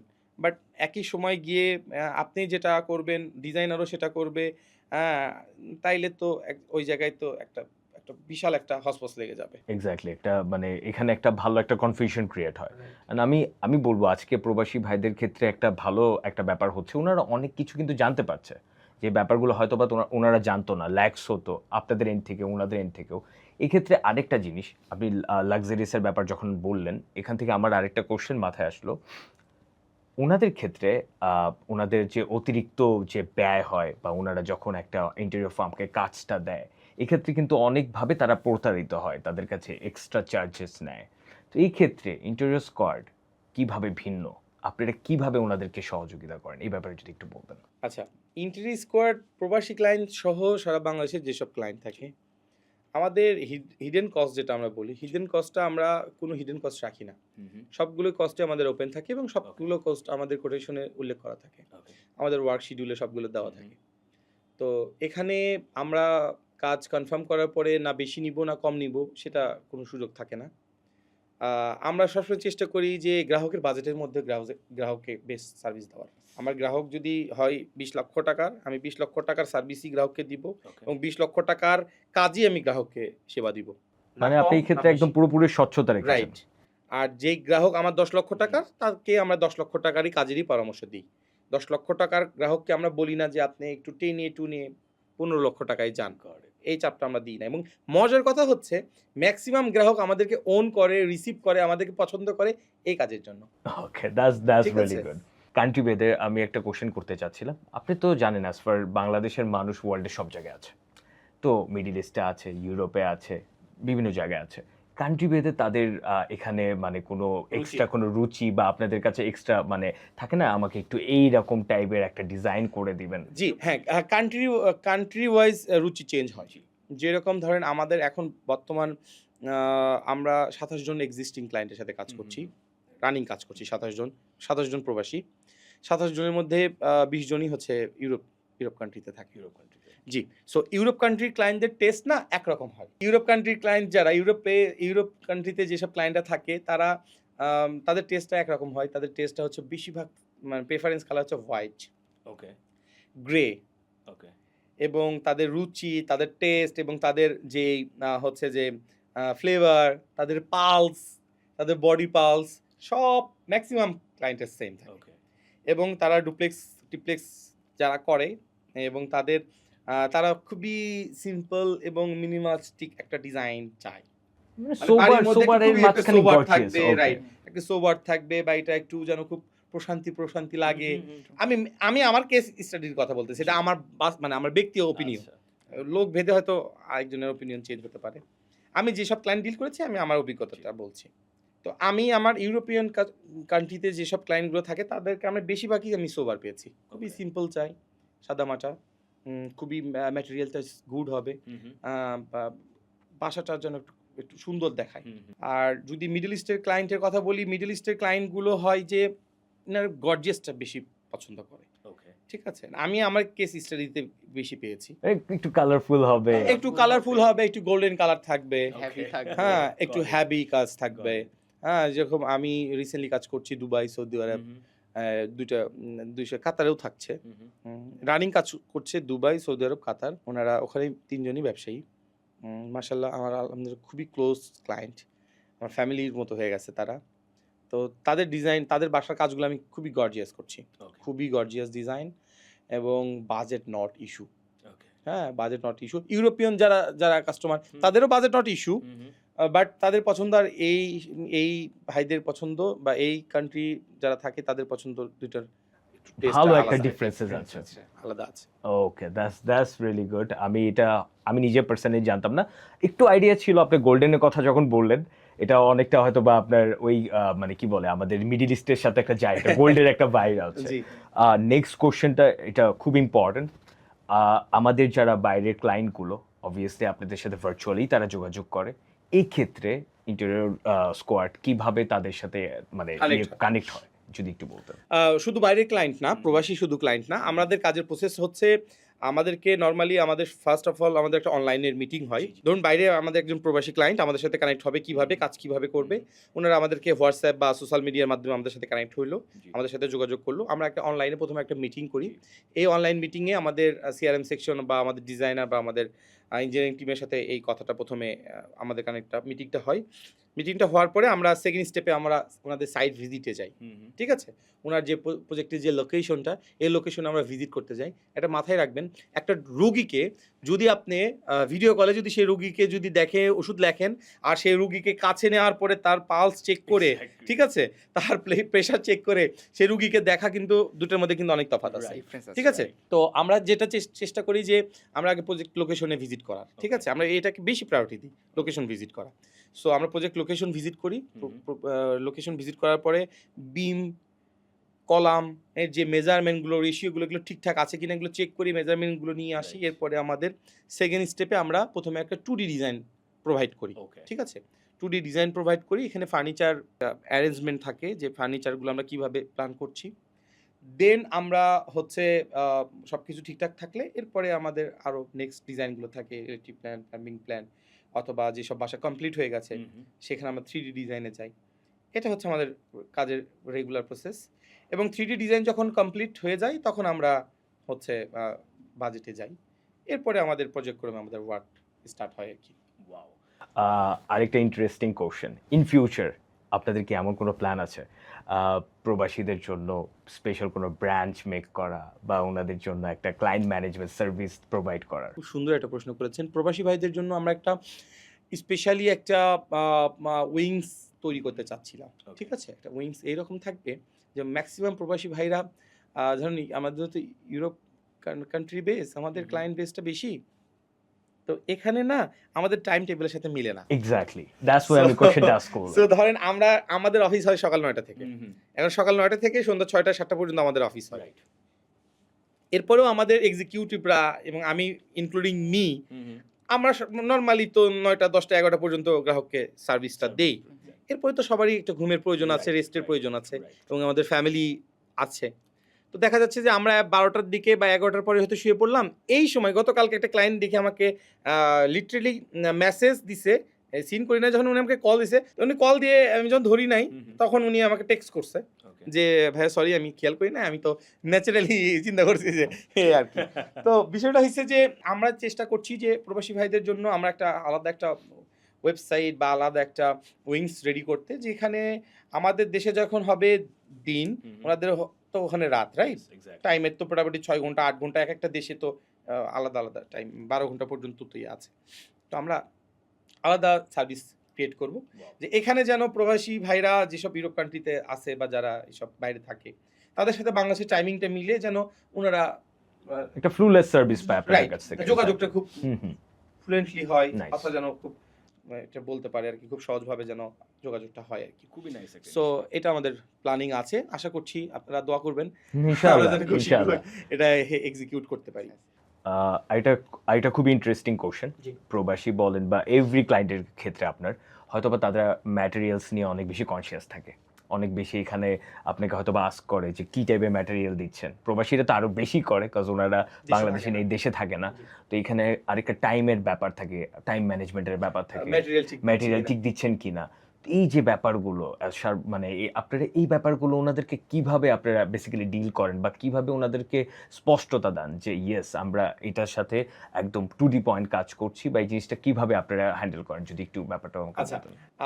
কাস্টমারের ক্ষেত্রে সবচেয়ে বেশি যে প্রশ্নের সম্মুখীন হই আমরা, সেটা হচ্ছে যে ভাই আপনাদের কত টাকা স্কোয়ার ফিট, ইন্টেরিয়র ডিজাইন কখন থেকে করতে হয়, আপনারা কাজ করতে কতদিন সময় লাগবে, এরপর হচ্ছে আপনারা রাইট ম্যাটেরিয়াল দিবেন কিনা, ভালো ম্যাটেরিয়াল দিবেন কিনা, এরপরে সঠিক সময় আপনি প্রজেক্ট ডেলিভারি দিবেন কিনা। এটা হচ্ছে আমাদের ইন্টেরিয়র সেক্টরে কমন প্রশ্ন, একদম কমন কোশ্চেন, একদম কমন। এইগুলো প্রশ্ন নিয়ে না আমরা যদি একটা পডকাস্টে যদি আলোচনা করতে যাই, পডকাস্টটা তো আলোচনা অনেক মানে অনেক বড় হয়ে যাবে। জি, এক্সপায়ারির কথাও জিজ্ঞেস করে তারা। জি। সো আমরা যদি সংক্ষেপ করে বলি, যে প্রথম প্রশ্ন যদি আমরা বলি যে ইন্টেরিয়র কাজ করতে কত টাকা খরচ হয়, সেটা হচ্ছে যে আজকে আমি আপনাকে ইন্টেরিয়র কাজে একটা ম্যাথ শিখাই, এটা যদি আজকে আপনি শিখে রাখেন তাহলে আপনি সবসময় ধারণা রাখতে পারবেন। ওকে, ধরেন আপনার বাসা 1200 স্কোয়ার ফিট, বা ধরেন আপনার বাসা 1000 স্কোয়ার ফিট, আজকে আমি আপনাকে একটা সহজ সরল একটা অঙ্ক শিখাই, এই অঙ্ক দিয়ে আপনি পুরো বাসার ক্যালকুলেশন করতে পারবেন। ওকে। সো আপনার বাসা যদি হয় 1000 স্কোয়ার ফিট, আপনি কি কাজ করাবেন? আপনি কি লাক্সারিয়াস কাজ করাবেন, নাকি বেসিক কাজ করাবেন, না আপনি প্রিমিয়াম সেগমেন্টে কাজ করাবেন? যদি আপনি চিন্তা করেন আপনি বেসিক কাজ করাবেন, কিছু ফার্নিচার ক্যাবিনেট, এরপরে ক্লোজেট, কিছু কিচেন ক্যাবিনেট, ডিনার ওয়াগন, হ্যাঁ রুমের কিছু কাজ থাকবে, ডিনার হচ্ছে ড্রয়িং রুম, লিভিং রুমের এরিয়াটা একটু সুন্দর করবেন।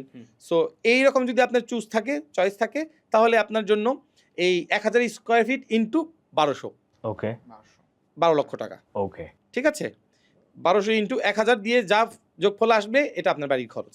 এই খরচ মাথায় রেখে আপনি বেসিক কাজ করাতে পারবেন। আচ্ছা। ঠিক আছে, এরপরে যদি মনে করেন যে না আমি বেসিক করাবো না, আমি আর একটু গর্জিয়াস করাবো, একটু ড্রয়িং রুম, ডাইনিং রুম, বেডরুমগুলোতে ফল সিলিং থাকবে, একটু লাইটিং থাকবে, একটু ভালো লাগে কাজ করবে, আর একটু গর্জিয়াস চাচ্ছি, তাহলে আপনি কি করবেন, এই 1000 স্কোয়ার ফিট টু 1500 টাকা, 15 লক্ষ টাকা। মানে এখান থেকে জাস্ট 5 বেড়ে গেল। Right Okay, okay. হ্যাঁ, সো 5-3 বেড়ে গেল। এরপরে যদি মনে করেন যে না আমি এই কাজ করব না, আমি আর একটু প্রিমিয়াম চাচ্ছি, ওকে। হ্যাঁ আমি নেক্সট লেভেলের চাচ্ছি, ওকে। সো তাহলে আপনি হিসাব করতে হবে কি 1000 ইন্টু 1800 টাকা, আচ্ছা। 18 লক্ষ টাকা। 18 লক্ষ টাকা। আপনার 1000 স্কোয়ার ফিট একটা ফ্ল্যাটে 18 লক্ষ টাকা খরচ হবে। হ্যাঁ। ঠিক আছে, যদি আপনি প্রিমিয়াম সেগমেন্টে কাজ চান। এক্স্যাক্টলি।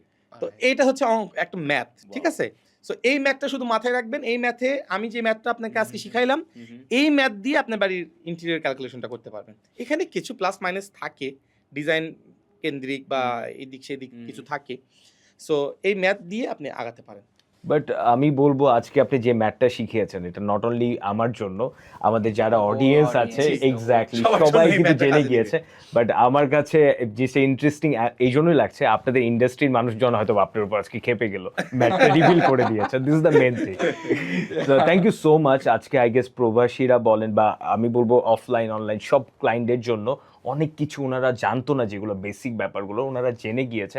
যারা হয়তো বা কিছু কোশ্চেন্স হয়তো বা তারা চিন্তা করতেছে কি করবো আমি ইন্টারভিউ রিলেটেড, ও হয়তো বা আজকে অনেক পয়েন্টস গুলো সে মানে নোট ডাউন down করতে করে পারবে। ফেলছে। This is the main thing. জি, আরেকটা বিষয় যেটা আপনি আমাকে দিকে প্রশ্ন করেছিলেন যে কমন প্রশ্নগুলো, ইন্টেরিয়র সেক্টরের কমন প্রশ্ন হচ্ছে কত টাকা খরচ হবে, আর প্রজেক্টটার রাইট টাইম ডেলিভারি করতে কতদিন সময় লাগে, সো আর একটা হচ্ছে যে আপনার রাইট প্রোডাক্ট আমরা কিভাবে ইনশিওর করব। আপনাকে ইন্টেরিয়র কাজ করতে হলে আপনাকে আগে প্রোডাক্ট সম্পর্কে আপনার কিছু হলো বেসিক ধারণা রাখতে হবে। আপনাকে যদি আমরা যা দিচ্ছি সবই যদি আপনি মানে নিয়ে ফেলেন, সবই হা হা করে যান, তাহলে আপনার আবার হবে না। আপনার কিছু বেসিক কিছু নলেজ আপনার নিজেরও রাখতে হবে।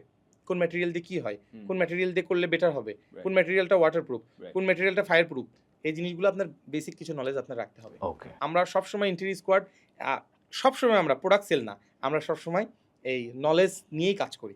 আমাদের যারা গ্রাহক তারা আমাদের ভিডিও দেখে যেন জেনারেল কিছু বেসিক কিছু নলেজ যেন তাদের গ্যাদার হয় এবং তারা যেন কিছু শিখতে পারে। ওয়াও। ঠিক আছে, সো আমাদের যদি আপনি আগের ভিডিওগুলো দেখেন, কোনো জায়গাতে আমরা বলি না যে ইন্টেরিয়র স্কোয়াডের সাথে যোগাযোগ করুন, ইন্টেরিয়র স্কোয়াডের সাথে কাজটা দেন, ইন্টেরিয়র স্কোয়াড এই কাজ করুক, এটা আমরা কোনো জায়গায় বলি না। আমরা বলি কাজ আপনি একটা প্রফেশনাল ফার্মকে দেন, সেটাকে যদি আপনি মনে করেন যে ইন্টেরিয়র স্কোয়াড বেটার, তাহলে ইন্টেরিয়র স্কোয়াডকে কাজ দিয়ে দেন। আর যদি মনে করেন ইন্টেরিয়র স্কোয়াড বেটার না, তাহলে যে বেটার তাকে দিয়ে দেন। ওকে কিন্তু আমরা বলি বেসিক কিছু নলেজ আপনি শিখে নেন। ঠিক আছে, আর টাইম ডিউরেশনের যদি কথা বলি যে কাজ করতে কেমন সময় লাগে, আমাদের ইন্টেরিয়র ইন্ডাস্ট্রিতে কিছু সিলেক্টিভ কিছু ম্যাটেরিয়াল আছে, যেরকম আমরা যদি ডোকু পেইন্ট করে কাজ করি, পুরো বাসাতে পেইন্টিং এর ওয়ার্কটা যদি বেশি রাখি, এর মধ্যে পেইন্টিং ওয়ার্কের মধ্যে সবচেয়ে বেশি সময় লাগে ডোকু পেইন্ট, যেটাকে স্প্রে করি। তো এই স্প্রে করে যে পেইন্টগুলো করি, এই স্প্রে করে পেইন্ট করার ফার্নিচারগুলোতে টাইম একটু বেশি লাগে। ঠিক আছে, আর যদি আপনি মনে করেন যে আপনার বাসাতে HPL, অ্যাক্রিলিক এইগুলো রেডিমেড ম্যাটেরিয়ালগুলো নিয়ে কাজ করবেন, তাহলে আপনার বাসার টাইমটুকু কম লাগে। আমি আপনাকে এক্সাম্পল দিই। আপনার বাসা ধরেন 2000 স্কোয়ার ফিট, আপনার বাসাতে পুরো বাসাতে যদি আপনি ডোকু পেইন্ট করে যদি একটা কাজ করেন, আপনার মিনিমাম 3 থেকে 3.5 মাস সময় লাগবে আপনার, যদি আপনি ফার্স্ট ক্লাস একদম ফার্স্ট ক্লাস টপ নোটস আপনি ফিনিশিং চান। আর সেম কাজ যদি আপনি HPL, অ্যাক্রিলিক, WPC, চারকল, বিভিন্ন রকমের আমাদের ব্যাম্বো কল, এগুলো অনেক ধরনের ম্যাটেরিয়াল এখন বাজারে আসছে, এগুলো ম্যাটেরিয়াল যদি কাজ করেন, সেম কাজ সেম ডিজাইন আপনার 2 থেকে 2.5 মাসের মধ্যে হয়ে যাবে, অর্থাৎ এখানে 1 থেকে 1.5 মাসের ব্যবধান হয়ে যায়। ঠিক আছে, আচ্ছা হ্যাঁ, একটা ডিউরেশন Right, ফ্যাক্টর আছে। রাইট। আপনি আগে সিদ্ধান্ত নিতে হবে আপনি কোন ম্যাটেরিয়াল দিয়ে কাজ করবেন। ম্যাটেরিয়াল যদি আপনার ঠিক থাকে বা ম্যাটেরিয়াল যদি আপনার সিলেক্টিভ থাকে, তখনই অ্যাকচুয়ালি বলা যায় যে আপনার কাজ করতে কতদিন সময় লাগবে। আচ্ছা okay, that's really good, but that means materials এর উপর ডিউরেশনটা ম্যাটার করে। Right. Speaking to the fact ভাইয়া, from like client end to the business end, আমার একটা বড় কোয়েশ্চেন হচ্ছে যে ক্লায়েন্ট সার্ভিসিং বলি অর লাইক বিজনেসের এন্ড থেকে বলি, the most precious thing in a business is I should call যে আপনার সিনক্রোনাইজেশনটা, টিম টু টিম সিনক্রোনাইজেশনটা। So in that case, being the CEO, what you feel যে আপনি আপনার টিম কোঅর্ডিনেশনটাকে হ্যান্ডেল করার জন্য কী করছেন? টিম নিয়ে আমরা সবচেয়ে বেশি কনসার্ন আমরা টিম নিয়ে। আমাদের ফুল একটা যে টিমটা, এই টিমটা কিন্তু আমরা ডিপার্টমেন্ট ওয়াইজ আমরা যে সেগমেন্টগুলো আমরা ভাগ করেছি, এই সেগমেন্টগুলো এরকম যে ধরুন যার কাজ ক্লায়েন্ট ডিলিংস করা, ওনার কাজ শুধু ক্লায়েন্ট ডিলিংস করাই। আমরা সিআরএম নামে একটা আলাদা একটা ডিপার্টমেন্ট করেছি, যার কাজ হচ্ছে ক্লায়েন্ট রিলেশনশিপ করবে, ক্লায়েন্টের সাথে রিলেশনশিপ সব থেকে বেটার রাখবে। হ্যাঁ, ওনার কাজ হচ্ছে ক্লায়েন্টের সাথে রিলেশনটাকে ঠিক রাখা। এরপরে আমরা যদি বলি প্রজেক্ট ম্যানেজমেন্টের আলাদা আমরা একটা ডিপার্টমেন্ট করে দিয়েছি, প্রজেক্ট ম্যানেজমেন্টের ওখানে টাইম, ডিউরেশন, কোয়ালিটি ইনশিওর থেকে শুরু করে টোটাল প্রজেক্ট ডেলিভারি টোটালটা ওনারা দেখছে। আরেকটা ডিপার্টমেন্ট রেখেছি আমরা আর্কিটেক্ট ডিপার্টমেন্টের কাজই হচ্ছে সবসময় প্রবলেম সলভ নিয়ে কাজ করা। আচ্ছা, আরেকটা ডিপার্টমেন্ট রেখেছি আমরা 3D ভিজুয়ালাইজার, যাদের কাজ হচ্ছে 3D ডিজাইন করা, ভিজুয়ালাইজ করা, এটা বাস্তব অর্থে কেমন লাগছে। এরপরে অ্যাকাউন্টস ডিপার্টমেন্ট, এরপরে এইরকম করে আমরা ডিপার্টমেন্ট ওয়াইজ আমরা টিমটাকে ভাগ করে দিয়েছি, যেন অ্যাজ এ গ্রাহক হিসেবে যেন ওনার কোনো রকম কাজ করতে যেন বেগ পেতে না হয়। সরকারি অফিসের মতো এই টেবিল থেকে ওই টেবিল থেকে ওই টেবিলে যেন না যেতে হয়। ঠিক আছে, সো সরকারি অফিসের মতো এই টেবিল থেকে ওই টেবিলে যেন না যেতে হয়, ওনারা যেন এক জায়গাতে কথা বলে ওই প্রবলেমের সলভটা যেন ওখান থেকে পেয়ে যায়। ঠিক আছে, এবং কি সেম থিংস আমরা যখন টিম ওয়ার্ক যখন করছি তখনও কিন্তু আমরা এই টেস্টটা কিন্তু পাচ্ছি। আচ্ছা, আমরা যারা টিম ওয়ার্কে যখন কাজ করছি তখন দেখা যাচ্ছে যে আমাদের কাজগুলো খুব সহজভাবে হচ্ছে, এবং আমাদের যারা এমপ্লয়ি, আমাদের যারা কলিগ, এই কলিগরা কাজ করতে খুব স্বাচ্ছন্দ্য বোধ করছে। ওকে, কারণ একা যখন সবগুলো ডিপার্টমেন্ট দেখতে যাবেন তখন সেই একটা এমপ্লয়ি ডিপ্রেস হয়ে যাবে। ঠিক আছে, ও ডিস্ট্র্যাক্ট হয়ে যাবে, তো ও আলাদা আলাদা করে ডিপার্টমেন্ট করে কাজ করতেছে, সো এটা তাদের জন্য ভালো হচ্ছে। Speaking to the business and ভাইয়া, আমি যদি বলি ক্লায়েন্ট সার্ভিসিং বা অপারেশনসের ক্ষেত্রে যেটা সবচেয়ে বেশি ইম্পর্টেন্ট হচ্ছে সেটা হচ্ছে টিম সিনক্রোনাইজেশন। তো সেই ক্ষেত্রে as the CEO of interior squad, আপনি কিভাবে টিম কোঅর্ডিনেশনটা মেনটেন করেন? টিম কোঅর্ডিনেশনটা আমি বলি যে ডিপার্টমেন্ট ওয়াইজ আমাদের ভাগ আছে, প্রতিটা ডিপার্টমেন্টের জন্য আলাদা আলাদা সেগমেন্ট করা আছে। কোনো ডিপার্টমেন্টের এমপ্লয়ি অন্য ডিপার্টমেন্টে গিয়ে আমরা কখনো কোনো কাজে কারো বাগড়া দিই না, প্রতিটা ডিপার্টমেন্ট ওয়াইজ আলাদা সেগমেন্ট ভাগ করা আছে। যদি বলি CRM department, engineering department, architect department, 3D visualiser department, accounts department, HR department, সবগুলো আমাদের অফিসে সবই আলাদা করা, এবং এই ক্ষেত্রে অ্যাজ এ এমপ্লয়ি হিসেবে কাজ করতে কমফোর্টেবল ফিল করে। কারণ আপনি যখন একটা এমপ্লয়িকে দিয়ে যখন একসাথে মাল্টিটাস্কিং কাজ করাবেন তখন সেই এমপ্লয়ি জানবে না যে তার কাজটা কোনটা, এবং সে তখন ডিস্ট্র্যাক্ট হয়ে যাবে, এবং সে তার কাজ বুঝতে পারবে না, সে কিছুদিন পর ডিপ্রেস হয়ে যাবে, এবং সে আপনার অফিস থেকে সে বাধ্য হবে সে চাকরি ছেড়ে দিতে, অথবা তার পারফরমেন্সে আপনি অসন্তুষ্ট হয়ে আপনি তাকে ফায়ার করে দিতে হবে। তো এইটা কোনো এমপ্লয়ির জন্য ফিউচার না। এই জন্য এমপ্লয়িরা আসলে সেটাই চায়, আমার 11 বছর চাকরির অভিজ্ঞতা যেহেতু আছে আমি জানি এটা, এমপ্লয়িরা চায় যে তার নির্দিষ্ট একটা আইডেন্টিটি, তার জবের একটা সিকিউরিটি, এবং হচ্ছে সে যে কাজের জন্য এক্সপার্ট তাকে সেই কাজটা দেওয়া হোক। অ্যাজ এ এমপ্লয়ি আমি যখন ছিলাম আমার চিন্তা ভাবনা এটাই ছিল। এখন আমি জানি না এখনকার প্রজন্মের কী অবস্থা বা এখনকার ছেলে মেয়েরা কী চাচ্ছে, বাট আমার মানে ইচ্ছাটা ছিল এরকম, আমি যে কাজটা বেস্ট পারি আমার বস যেন আমাকে সেই কাজটাই দেয়, কালকে বলে পরশুদিন যেন আমার চাকরিটা না চলে যায়, এবং আমাকে দিয়ে যেন সব কাজ যেন না করায়। সো আমি এভাবেই আসলে টিমটা চালাচ্ছি আর কি, মাশাআল্লাহ। সেই ক্ষেত্রে আপনার টিমের ভেতরে সবচেয়ে ভালো গুণটা আপনি কি দেখেন? আমাদের যারা ছেলেপেলে আছে, আমাদের টিমের স্কোয়াডরা প্রচণ্ড লেভেলের দায়িত্বশীল, এবং তাদের আরেকটা বিশেষ গুণ হচ্ছে তারা অনেক ক্রিয়েটিভ, প্রচুর পরিমাণ ক্রিয়েটিভ। আর এই দুটো নিয়ে আসলে আমি একজন ডানা ছাড়া মানুষ, ওকে আর আমার বডিতে ধরেন আমার টিম হচ্ছে আমার ডানা। ওকে ওকে, আমি বিলিভ করি এটা, আমি জিরো, আমার টিম যখন আমার এই জিরোর পাশে যখন আমার যখন 2 বসতেছে তখন কিন্তু আমি 20। ঠিক আছে, সো এই আর কি আমার চিন্তা ভাবনা। that's a very good Yeah, philosophy. it It's a is good actually. philosophy. In that case ভাই আমি আরেকটা কোয়েশ্চেন করবো যে ক্লায়েন্ট এক্সপিরিয়েন্সটা ভালো ইনশিওর করার জন্য মানে আপনি কি মনে করেন সবচেয়ে ইম্পর্টেন্ট জিনিসটা কি, সবচেয়ে ইম্পর্টেন্ট অ্যাঙ্গেলটা কি? ক্লায়েন্ট মনিটরিং এর ক্ষেত্রে যদি আমি বলি, সবচেয়ে ইম্পর্টেন্ট পার্ট হচ্ছে ক্লায়েন্টকে ওন করতে হবে। আপনি যদি ক্লায়েন্টকে যদি ওন না করতে পারেন, আপনি যতই লাক্সারিয়াস প্রোডাক্ট দেন, যতই ভালো প্রোডাক্ট দেন, ক্লায়েন্ট আসলে দিন শেষে আপনার কাছে থাকবে না। রাইট ক্লায়েন্টকে ওন করতে হবে, ক্লায়েন্টের ভাষাটা বুঝতে হবে, ক্লায়েন্ট কী চায়, ক্লায়েন্টের রুচিটা কী, ক্লায়েন্টকে কীভাবে টেকনিক্যালি হ্যান্ডেল করতে হয়, ক্লায়েন্টের পালসটা বোঝা। আমি আপনাকে একটা মজার গল্প শোনাই। আমি এমনও ক্লায়েন্টের সাথে ডিল করছি যেই ক্লায়েন্ট আমার, সেই ক্লায়েন্টের সাথে টাকা চাওয়ার জন্য, পেমেন্ট চাওয়ার জন্য সেই ক্লায়েন্ট প্রচণ্ড পরিমাণ ফায়ার হয়ে গেছে এবং সে রাগ করছে। এখন এই ক্লায়েন্টের পালস আমার টিম বোঝে নাই। ওই ক্লায়েন্টটার পেমেন্ট নিয়ে কোনো ইস্যু নাই। আপনি, আমাদের কাজের সিস্টেম হচ্ছে আমরা কাজের সময় একটা শিডিউল ওনাকে দিয়ে দিই যে ওনাকে কত তারিখ থেকে কত তারিখের মধ্যে ওনার পেমেন্ট করতে হবে, নেক্সট পেমেন্ট কবে এবং কী কী কাজ হবে।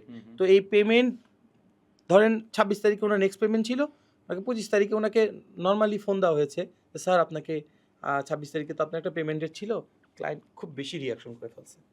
ওকে তো এখানে আমার টিমের ফল্ট আছে, আমার টিম ওনার পালসটা বুঝতে পারে না। এক্স্যাক্টলি, হয়তো বা রং টাইমে ফোন দিয়েছে। রং টাইমে না, আমার মানে টিম এটা বুঝতেই পারে নাই যে এই ক্লায়েন্টের কাছে টাকা চাওয়ারই দরকার নেই, মানে 26 তারিখে রাইট টাইমে টাকা দিয়ে দিবে। হ্যাঁ, রিমাইন্ডারের দরকার ছিল। রিমাইন্ডারই দেওয়ার দরকার ছিল না। ওকে ঠিক আছে, পালসটা আপনার বুঝতে হবে, ক্লায়েন্টের সাথে কিভাবে ডিলস করতে হয়, ক্লায়েন্টের সাথে কিভাবে আলোচনা করতে হয়, কিভাবে কথা বলতে হয়, এটা যদি আপনি না বোঝেন তাইলে আপনি ক্লায়েন্ট স্যাটিসফাই করতে পারবেন না।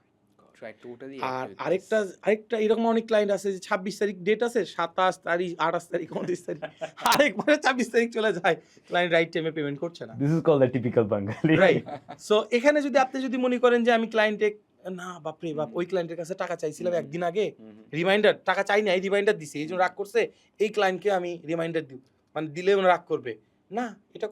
এটা আপনি বুঝতে হবে যে কোন ক্লায়েন্টকে রিমাইন্ডার দিতে হবে। যেমন অনেক ক্লায়েন্ট আছে, ভাই আপনার পেমেন্ট শিডিউল 26 তারিখ ছিল, আপনি আমাকে 25 তারিখে জানাচ্ছেন কেন? অন্তত 3-4 দিন আগে জানাবেন না, আমার একটা প্রিপারেশনের ব্যাপার আছে না, আমি আপনাকে টাকা দিব, আমার তো 3-4 দিন আগে ভাই আমাকে জানাতে হবে। আছে এরকম ক্লায়েন্ট আছে। আবার অনেক ক্লায়েন্টকে আপনি 26 তারিখ পেমেন্টের ডেট, 25 তারিখে তাকে বলেই সে রিয়াকশন করে, ভাই আপনাকে যখন কাজ দিছি আমার মাথায় আছে, আপনাকে কালকে পেমেন্ট দিতে হবে, টাকা চাইতে হবে না। সো এইটা হচ্ছে বিষয়, আপনার পালসটা বুঝতে হবে, ক্লায়েন্টের টেস্ট, ক্লায়েন্টের রুচি, ক্লায়েন্ট কোন মেজাজের মানুষ, উনি কি রুক্ষ না উগ্র না শান্ত না মিষ্টিভাষী না অল্পভাষী, এই যে বিষয়টা আপনার ধরতে হবে। এই জিনিসটা যদি আপনি ধরতে পারেন, আপনি খুব সুন্দরভাবে আপনি দেখবেন জিনিসগুলো সলভ করতে পারছেন। One of the best advice I must say. And এই সফট স্কিলটা That's a precious advice. Obviously এটা সবারই দরকার। এই সফট স্কিলটা থাকলে সবার জন্য কাজগুলো অনেক বের করা আনাটা অনেক ইজি হয়ে যাবে। I must Very say. true, very true. ভাইয়া, as we all know যে যে কোনো বিজনেসে before selling the product you should build the trust. Right, তো ইন দ্যাট কেস হচ্ছে হোয়াট ইউ ফিল যে ইন্টেরিয়ার স্কোয়াড এই ট্রাস্ট বিল্ডিংয়ের জন্য কি করছে বা কী ধরনের ইনিশিয়েটিভ নিচ্ছে? ট্রাস্ট বিল্ড করার জন্য ইন্টেরিয়র স্কোয়াড সর্বোচ্চ চেষ্টা করছে, সব সময় চেষ্টা করছে, এবং একটা টিম, একটা আননোন পারসনকে, আমাদের ধরেন আমরা যারা ঢাকায় কাজ করি, এখানে মানে কারো মামা চাচা নাই, মানে কারো মামা চাচা আমাদেরকে সাজেস্ট করছে না যে অমুক কোম্পানির কাছে যে কাজ করেন, সবগুলো আননোন ফেস, আমরা তাদেরকে চিনি না, কারো বাসা এক জেলায়, কারো বাসায় দক্ষিণে, কারো বাসায় উত্তরে, ট্রাস্ট করছে, বিশ্বাস করছে। আমরা যেটা সর্বোচ্চ প্রায়োরিটি দিচ্ছি ক্লায়েন্টের কাছে, যে আমাদের কাজের ক্ষেত্রে বিন্দু পরিমাণ যেন কোনো জায়গায় বিন্দু পরিমাণও যেন ঘাটতি না থাকে, এবং আমরা বিলিভ করছি যে আজকের ট্রাস্ট লাইক এ ট্রি। আপনি যদি আজকে যদি একটা গাছ রোপণ করেন, সেই গাছটা বড় হয়ে যখন আপনাকে ফল দিবে, তখন ওই গাছের ফলটা যখন আপনি ভোগ করবেন, ফলটা যখন আপনি হাতে নিবেন, তখন যেন প্রশান্তি। এই ট্রাস্ট বিলটাও আমরা এইভাবেই ডিল করছি, যে আজকে আমরা ট্রাস্টগুলো বিল করে যাচ্ছি, এটার আউটপুট পাবো আগামী নেক্সট টাইমগুলোতে।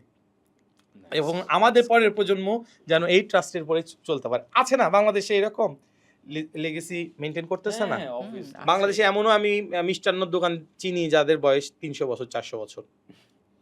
সো ইন্টার স্কোয়াড এইভাবে চিন্তা করে যে লেগেসি যেটা যেন মেনটেন করা যায়। ওয়াও, হোয়াট অ্যান আমার আমি বিজনেস করছি, আমার লেগেসি যেন আমার পরের প্রজন্ম যেন আমার লেগেসি মেনটেন করে এবং আমার ট্রাস্টটা যেন তারা কাজে লাগায় কাজ করতে পারে, তাদের ট্রাস্ট যেন তাদের পরের প্রজন্ম যেন কাজে লাগাইতে পারে। আমরা আসলে এইভাবে চিন্তা করছি। এইটারই আমি বলবো আরেকটা পোর্শন, আমি যদি চলে আসি একটা ভিশনারি কোশ্চেন করবো আমি আপনাকে। ইন্টেরিয়র স্কোয়াড আফটার 5 ইয়ার্স নিজেদেরকে কোথায় দেখতে চায়? ও নাইস কোয়েশ্চেন। এটা যদি বলেন কোশ্চেন, আমি বলবো যে এটা একটা ডাইনামিক একটা কোশ্চেন। আমাকে এখন পর্যন্ত আপনার যতগুলো কোশ্চেন করছেন তার ভিতরে আমি সবচেয়ে মনে করবো আমার কাছে ডাইনামিক কোশ্চেন।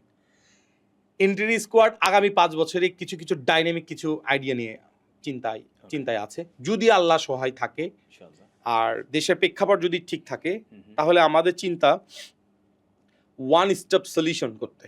এখন ইন্টেরিয়র স্কোয়াড ডিজাইন কেন্দ্রিক ওয়ান স্টপ সলিউশন দিচ্ছে, architectural plan, interior plan, landscaping plan, exterior plan দিচ্ছে, বাট এক্সিকিউশন করছে না সবগুলো।